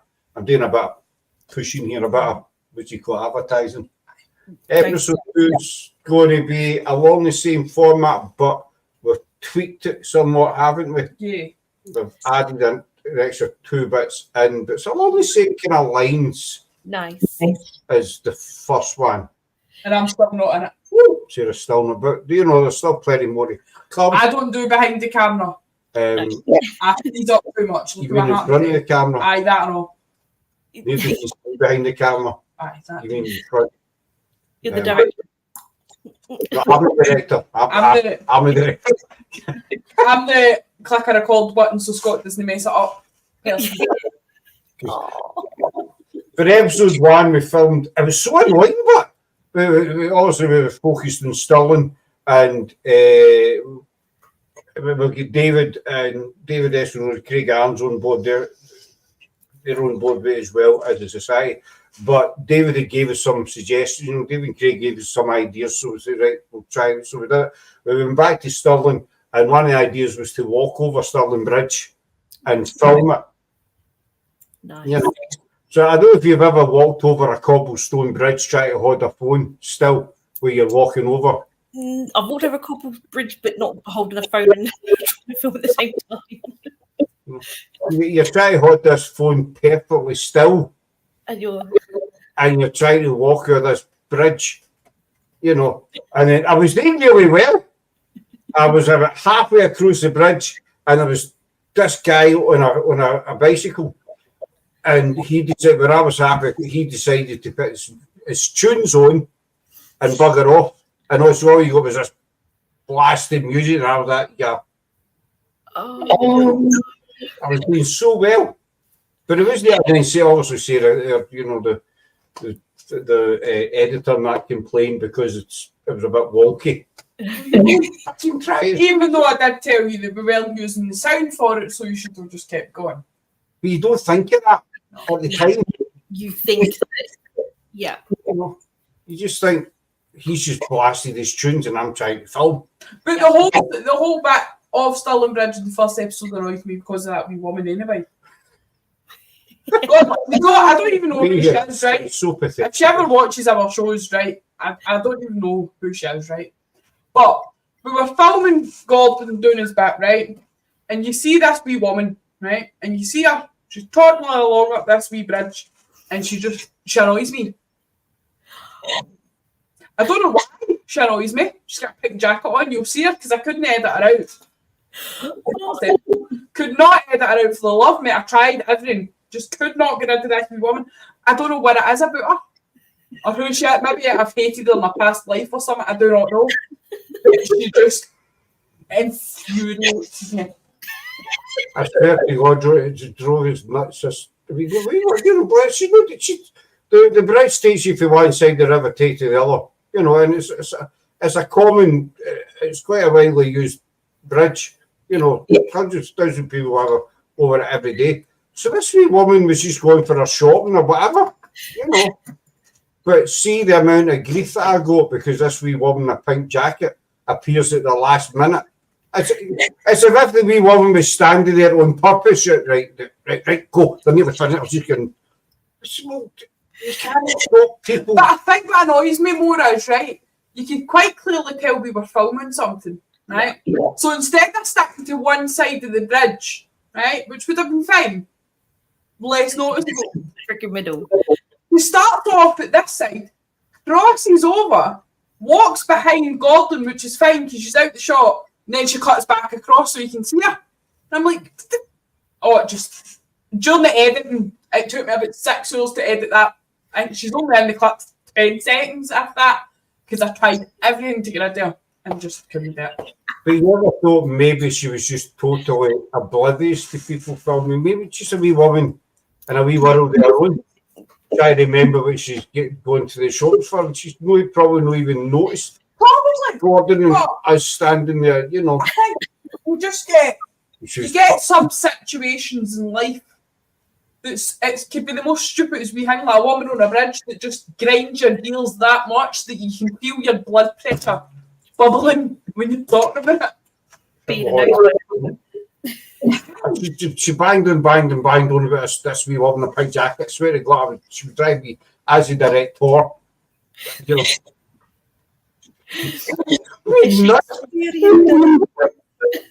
She wanted to get back up to Stirling and hunt this woman down and publicly burn her or something like that. Do you know what I mean? To execute her. Not quite. The way she went, let's go a witch hunt. Any woman in a pink jacket's had it. Guru. Not quite. And then not that bad. We take it back to Cambus Kenneth, and it opens from April to, I think it's around September, October time. It's open 7 days a week. But the one day that we picked to get back, it was shut. It was about an hour and a half or something for us to here to there.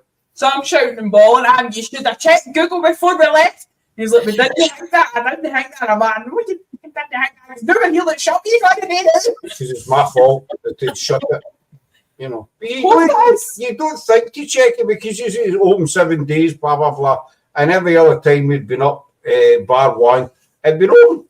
Yeah. And what do you say? I'm the director. So you just drive up and then you see that we are closed today.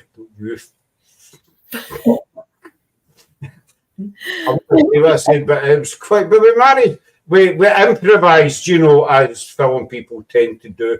Sounds polished, doesn't it? Sounds good, doesn't it? And But no, episode 2 will be better. There will be no woman in pink jackets. There will be no closed buildings. when we're filming episode 2, if any woman appears in a pink jacket, they're going to be dragged to the other side of the street and beating the crap out of them and left there. Imagine if a wee woman appeared. That'd be funny. Beat the crap out of them. Oh, she appeared because episode 2 is going to be Glasgow.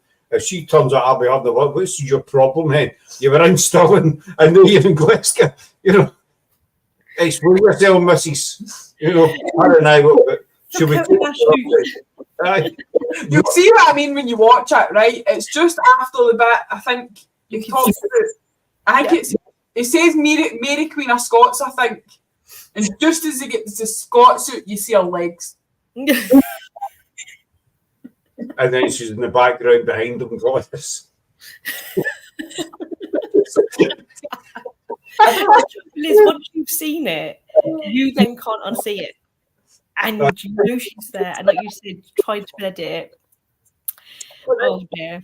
Yeah, just people use the bridge every day. I know, but like I said, I think it's because if you notice somebody's filming, right, and it's not as if I was hard to miss, I'm sitting in a fucking wheelchair and I'm not exactly skinny, so I don't blend into the environment, right? So if you're sitting there filming with a phone like that, you kind of, actually the tripod was up, so that's even worse.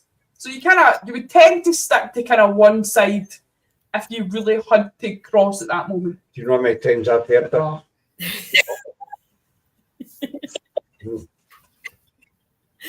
That, you know, I won't push out how many times you hear it. Alright, because stuff hasn't bugged you in life and you just keep going on about it and on about it. Take some darts with you next time. No, there are things that have, you know, get a golf club with me next time. That's something. No, I'm going to print like signs that say filming in process, do not fucking cross that line. Progress, whatever no the fuck process. Screw off, lady in the pink jacket. Print a picture of it and say, do not fucking cross. I'm going to get a camping chair and give a black tip right director on the back. Sign up, no pink coats allowed. For us, you know, put the police. We'll get some blue, white police tape. That always does it. Yeah. But it started wherever we are. No, because then you get the nosy eyes as it like the way last week. There's been a crime. Murder. Have you watched the game yet? I have. Yeah. I just cannot get out of it. I'm the bogus gas man. I'm here to ransack your house. I'm here to ransack. You forgot to be part of the meeting. I'm here to ransack your house. Yeah, I mean, every day when she's coming in, if we're outside, she'll tap the door and she'll put the wee code in or whatever, and then she's like, I'm here to ransack your house. I'm like, oh yeah. People have, you know, the term's turned it right. We eyes on now, isn't she? Aye. We were coming in the other night and we passed Aldi. Mm-hmm. And there was a police van outside. Hi, Nicole, thank you. There was a police van outside Aldi. And I never seen it, but the woman seen it. Laura was there as well. Obviously. There in the vein. And the police van was parked sideways, so obviously something was happening. I was saying that maybe just didn't buy a sandwich for their dinner or something, but Sarah says, no, it's parked sideways, something. So if you ever see a police van parked sideways, you know there's been a murder. That has been a murder. Something happened. And so they wanted me to, no, for Aldi to here, it's a good 10 minutes or something. So, well, you know how far it is, you know. Yeah. And they wanted me to double back, but they waited till I got back. Well, she waited till we get back to near enough 2 sides for the house, and then she asked us to double back to go and see what. And I says no, and she's like, "Oh bollocks!" She's a French folk. That's what she's 8 years old. That's what she says. Just give it. Oh bollocks! What did you just say? Aye, but it was like the proper Scottish. Oh bollocks! Exactly. What bollocks? Can we not use that word? You know, bollocks. Well, I say on Joe's, but she's always in her bed. Oh bollocks! I don't remember hearing you say that word when we were up there for the week. That's not a commonly used word. You know, maybe down south, I don't know, but up here it's, you know, I'll say it on a few shows, but see, the Wayne's always in her bedroom here, so 9 times out of 10, and oh, bollocks. You're not getting to see what happened. And it's not, was there anything on Facebook or anything? No, that I seen. You see, so nothing. The van was parked sideways, so that obviously means something. That's code. For a murder. That's code for there's been a murder. Not by the sandwich. How far on are you in Still Game? For anyone that doesn't know what Still Game is, it's on Netflix. Yes. It's a Scottish comedy about the main characters, two guys, Jack and Victor, who live in a fictional, part of Glasgow. And there's other characters in it as well, but is that a name like Blimey? Kind of like Blimey, except Blimey or bollocks, you know. They live in a made-up part of Glasgow. There's other people, but these Jack and Victor, the main kind of characters. Rosie and Andrea were up in February, and we introduced them to Jack and Victor Still Game. And I'll let Rosie tell you about them. I haven't watched many of them. We've been watching so many stuff. We've had literally all of we've had Stranger Things going on because that's coming out next year. We've got Cobra Kai going on because that was out back in September. We literally flip between different things. But the only one I absolutely can watch over and over again is The Bogus Gas Man. That is, I can't get over it. I can watch it over and over again. And it's the fact it's a funeral as well, and the guy's literally in the living room in a coffin, and he's outside the door peeking through the wee. Can you see me now? Can you see? And then holds the leg up. Can you see me now? See the wee foot coming up. Can you see me now? Aye. And then Victor turned around and he said, "Can you open the door, please?" And I stand there with the coffin. You need to watch the one that's titled Heavy Petting. Okay. That's about wee dunks, wee onion. Oh. Okay. Aye. We're off tomorrow. We'll watch it with some time in the afternoon. We'll watch it tomorrow afternoon. You will be buckled with laughter. You'll be buckled or double hen. We still watch it, and it's, you know, after talking and bringing it back, but after the way they ended it, which I'm not going to tell you, but it's sad. Don't watch it. They couldn't bring it back, but there was a lot, thousands of people were in tears when it, you know, when they brought it to. They're still doing the stage show. The stage show is still touring, but when they says, you know, that's the last episode, and the way they done it, there was a lot of tears. You know, it became part of his life. Jack and Victor, everybody knew a Jack and Victor. You know, and Glasgow people could relate to how they spoke, how they lived their life, because we'd all been there. Obviously, I'm originally from Glasgow, so I understood, you know, the Craig Lang and all the rest, because we've all known somebody. So that's just like old Henry or old Joe, or, you know, and we all got the humour, and it just became a big part of Scotland, basically, didn't it? You know, and they've got whiskey, they've got all sorts, and everybody, and you come out of Scotland, and as soon as you mention Jack and Victor, everybody Still Game. Everybody knows who they are. I was like, we obviously I heard of it. Welcome up to you guys. I think Andrea had heard of it before, but hadn't really watched any of it, because he knew it was on Netflix. So, but yeah, definitely, guys, go and watch it. Still Game. Yeah, it's just the Bogus Gas Man. That's just the one that gets me. Can you see me? And I'm here to run that goose. I might watch that actually after we come off. Watch episode 1 again. I'll tell you this. I don't know if you remember the start of that episode when Jack's in his old flat and he's moving out. Yep. Well, see that flat? That flat used to belong to a mate of mine years ago. Really? I've drank in that flat and whatever because that was my mate. So it was when I first watched it, I recognised that's Joe's old flat. And I was just saying, I've been in that house. My mate used to live in that house with his missus years ago. Oh my God. Luckily, I drank in Jack's house.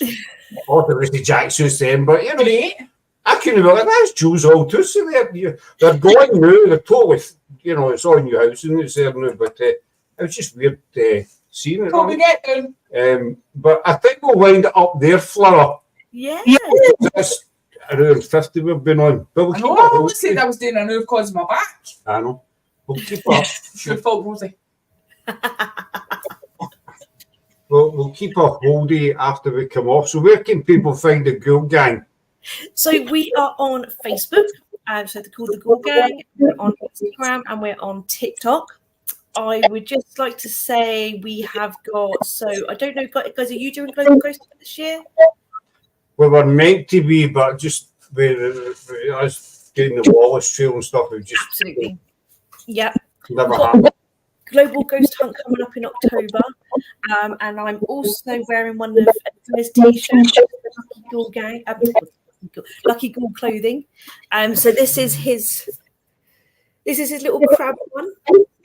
So they're all his designs. So you can find Lucky Ghoul clothing, and they're on Facebook, Instagram, and TikTok as well. So we all help each other get our businesses out there. So yeah, we haven't had much. I've got a lot of photos to go through. I'll actually show you a photo in a second, which is the scrying one. Send that to you guys so you can see it. But yeah, all you guys will see that on TikTok and then on Facebook and Instagram very soon. Yeah, so go and give them a look up, folks, because they're well worth a watch. Well worth. Where can people find you, Scott? Us. Here. Right here. On Facebook and TikTok, basically. YouTube. And that's about it. And then probably in the house. No. House. Well, you always ask the guests and nobody asks you, so. I don't need to, you know, because it's always you let your guests get their pages or whatever out there.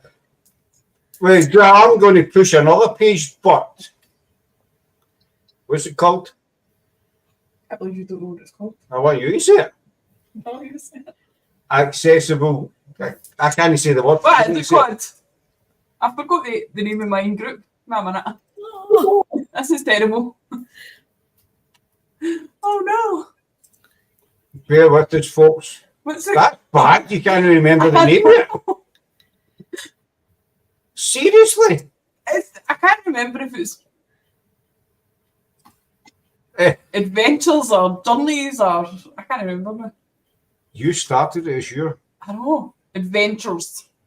What was it called? Accessible adventures. Sarah's Accessible Adventure. No, adventures. Accessible adventures with Sarah. There you go. That's what it's called. Gee, Do you want to explain about it? Or? no, you can explain about it.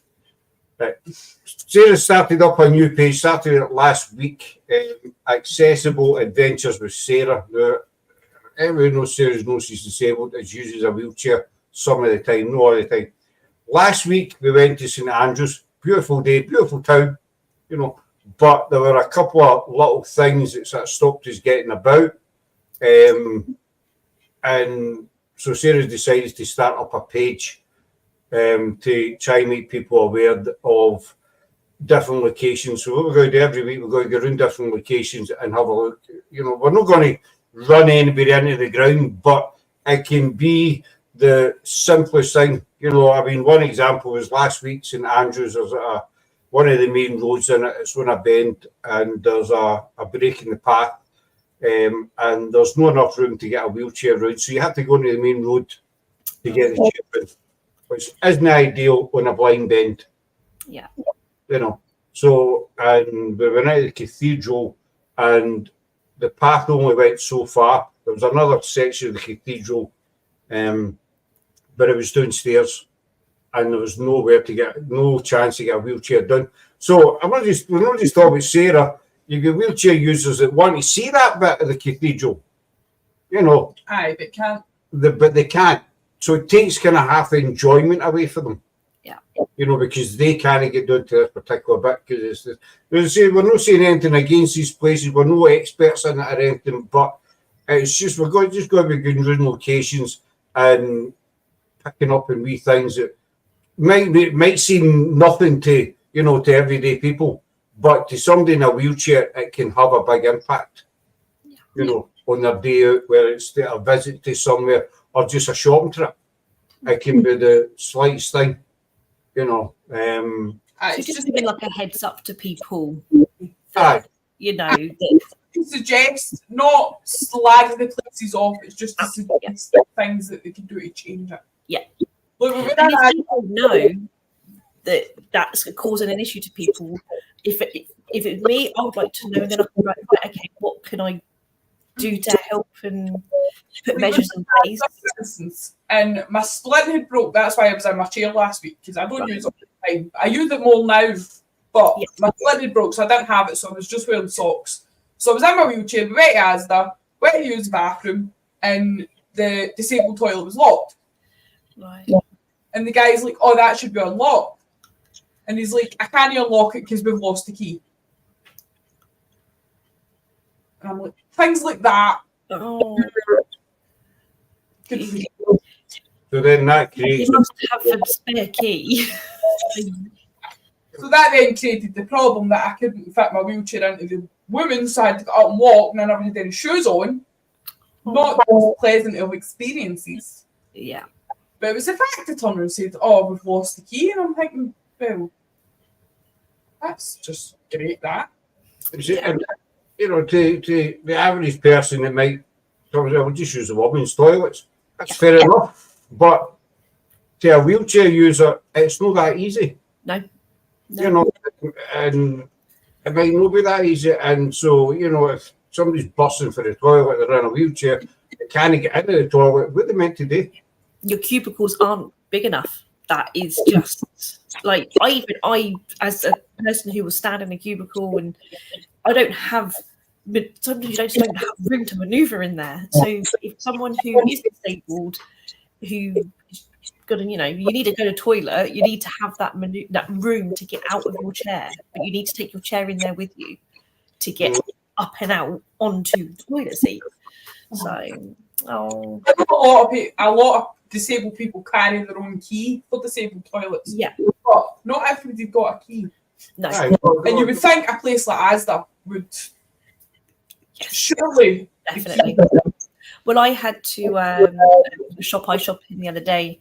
The ladies was being cleaned, and I was really desperate. So the disabled was free.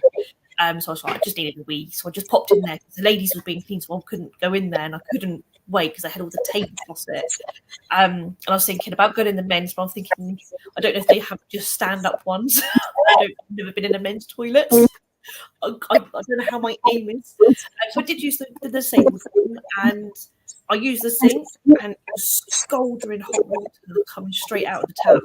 And I burnt my finger, and I'm thinking, if a disabled person did this, or a child, or anything.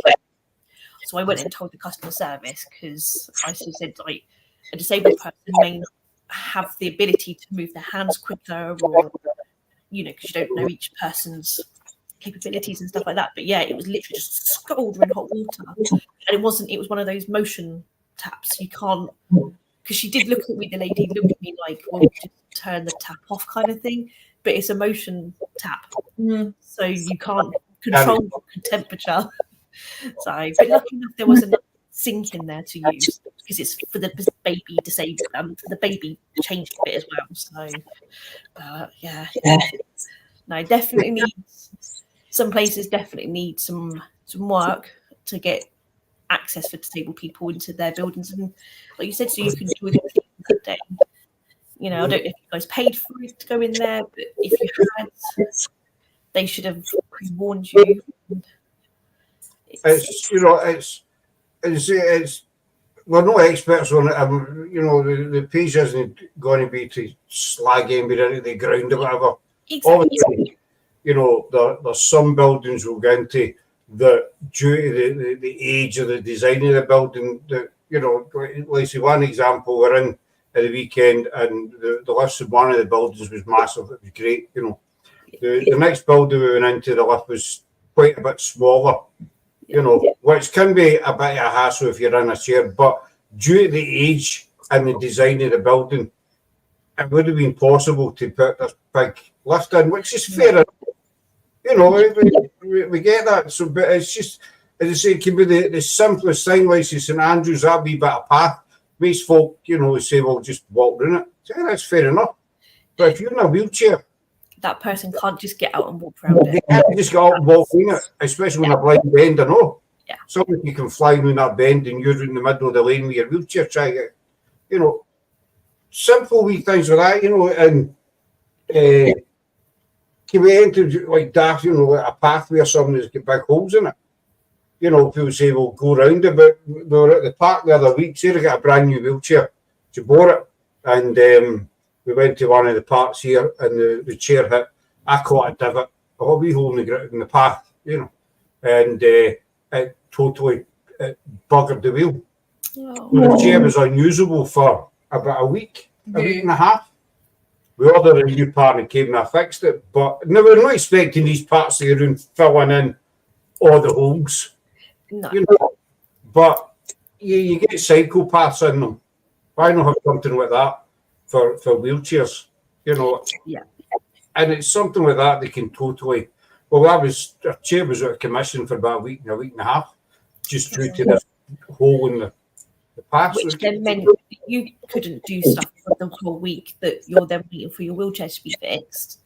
So you then fortunate that broke the same time that my splint was in getting repaired. Oh. So I was literally, I couldn't wear my shoes because obviously I didn't have my plastic leg, as I call it.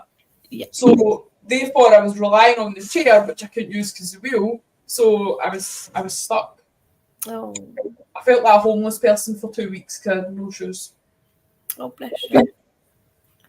But that's the kind of aim of the page to, you know. Definitely. Raise awareness of the little things that able-bodied people don't think about.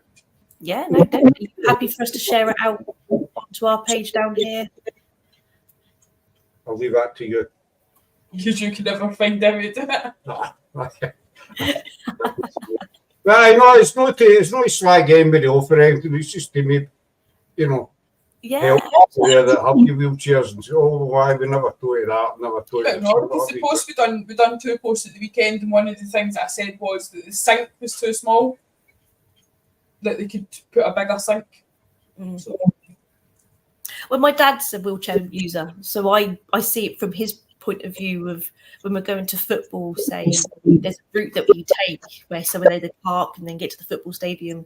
He's got to go over these train tracks, and the first time he went over them in his wheelchair, so he's got an electric one, he went straight on, but he gave it a little bit of a power to try and get over them, and it was a little bit stuck. So I think there were some guys behind was ready to help him lift him up in the scooter and over these train tracks, but he's now found a way to go at an angle and then diagonal back on himself and he gets over. But yeah, I can completely understand those little things when he's at football and he needs to use the toilet, but you've got a queue of normal aided people just don't want to stand in the long queue, use the disabled toilet because it's open, but it's meant to be locked with the keys. Because they have a key, my mum and dad do. So I can completely understand. So he's now busting, waiting for this queue to go because no one thinks, oh, it's naturally a disabled toilet and he's a disabled person who needs to use it. They just can't be asked to stand in the long queue. So I go, mum will say something. I'll use it if I'm, you know, if it's just me and the wee one and she needs the bathroom, and you know, if there's nobody waiting and we're waiting Nazareth, then I'll take her in because also I can't get into the women's one. Exactly. It's like me when I used the one and there was nobody else waiting. In football, there's thousands of people. So the queues for the toilets are forever. It's because they want a drink. But it's something really, you know, a lot of people take take for granted, you know, and but it can have a big impact on wheelchair users. Yeah. You know, so that's Or anybody with a hidden disability. anybody with any kind of disability, you know, it's not just wheelchair users, anybody. There's hundreds of other, you know, a big list of other disabilities that can impact people's lives, and you know, it can be the smallest thing, but it can mean a whole big deal to somebody that's always able as the next person. Yeah. We'll wind it up there. So let's go look at the Ghoul Gang. Thank you for having me. And give Sarah's page a look up, please, folks. I'll put the link to my page on our page. What page we put it up? We posted the link the other day. And big thanks to Rosie for coming in. Thank and you. And seeing her again. So that's us. We're back on, I want to say Wednesday night. Wednesday, isn't it? Wednesday or Thursday, with John Ozuna's coming back on to pick up on part 2 of Paranormal Talk. We had him on before and we ran out of time.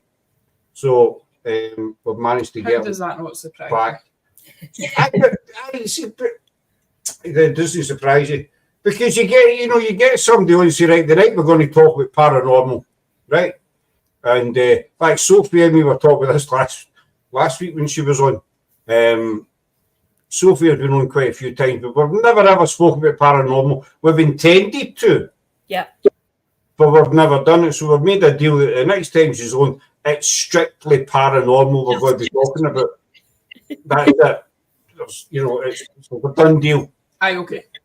But, you know, it's like, Rosie, you go on a show with somebody and say, right, tonight we're going to chat about the paranormal. And you start, good intentions, talk about paranormal. And then 2 minutes in, you know, it just off the tracks. But it's the same with you. You've said 5 times now you're going to wind this up and we'll keep a hold of Rosie and we're still live. I ain't got work tomorrow, I'm fine. I think my record's 7. Who was it? I don't. And we say good night about 7 times. And somebody when we say good night about 7 times. Was it not Eileen and Nicola? Was it Eileen that was on? And it was 7 times we tried to wind up. It just wasn't happening. You know, when you get that, you say, right, we're going to wind up here, then something else pops into your head. Something new pops out.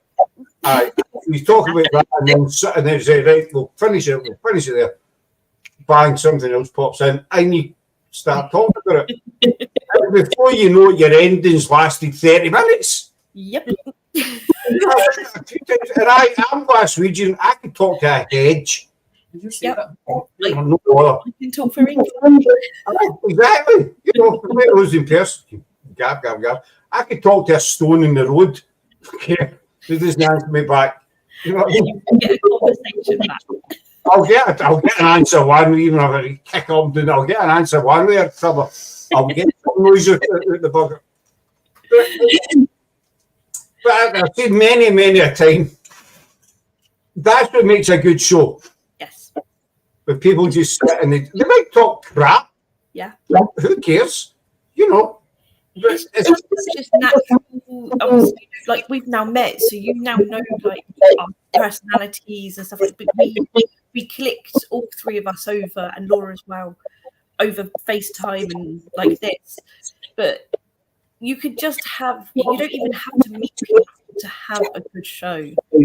Like it's just so natural.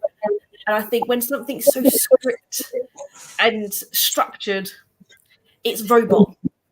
I do not, you know. To me, it's boring. You know, I like watching the laughs and the jokes of people, and you laugh with them. And I hope people can laugh along. Well, that's it. You know, you want people. It's usually scripted. I've seen many a time. I've watched some shows, and tonight we're going to do tarot cards. Yeah. And then, right, you've got the tower. You're all going to die. Right, you've got the unicorn. You know, you're all going to get lucky. Stuff like that, you know what I'm saying? Going to get all lucky. That's from bingo. Whatever it is, you're going to get lucky. You know, and some of it's just so boring. Oh, well, I've got the 5 of hearts here now, so, and you think, oh, I'm going to go and dig up my gran or something. That'll be very exciting. You know, if I can remember where I planted, I'll go and dig her up. It's for a bit of fun. You know, rather than watch this person's show, you know, and you're out there in the back with your shovel looking for your gran, you know. No digging, man. You grass up. You know what I mean, Rosie? I do. They're so monotonous, and That's you a know, big word for you. that's 2 big words on so on Monday. You know, you know, and you just you just want to bury them. Yeah. You know, same. Crack a joke. I give your face a frightened smile. You know, stuff like that. You know, Ransack your house. I smile or come down and ransack your house. Right, we'll wind it up here then. You sure? By the way, I forgot to. I'm kidding on. Definitely this one, aye. So, thanks to Rosie for coming in. Talk to you soon. Emma, Rosie's mum, Mrs. Emma. Andrew, all the pleasure. Even though we never saw you, all the pleasure. And thanks to Sarah for coming in. Hey, you guys can have me. I'll be back Thursday. No, I want to say Wednesday. I think it is Wednesday. Wednesday. I'll put a post in the page. You'll be back. I've done my life for the year. That's me. I'll be back with John. So take care, folks. Bye. Bye.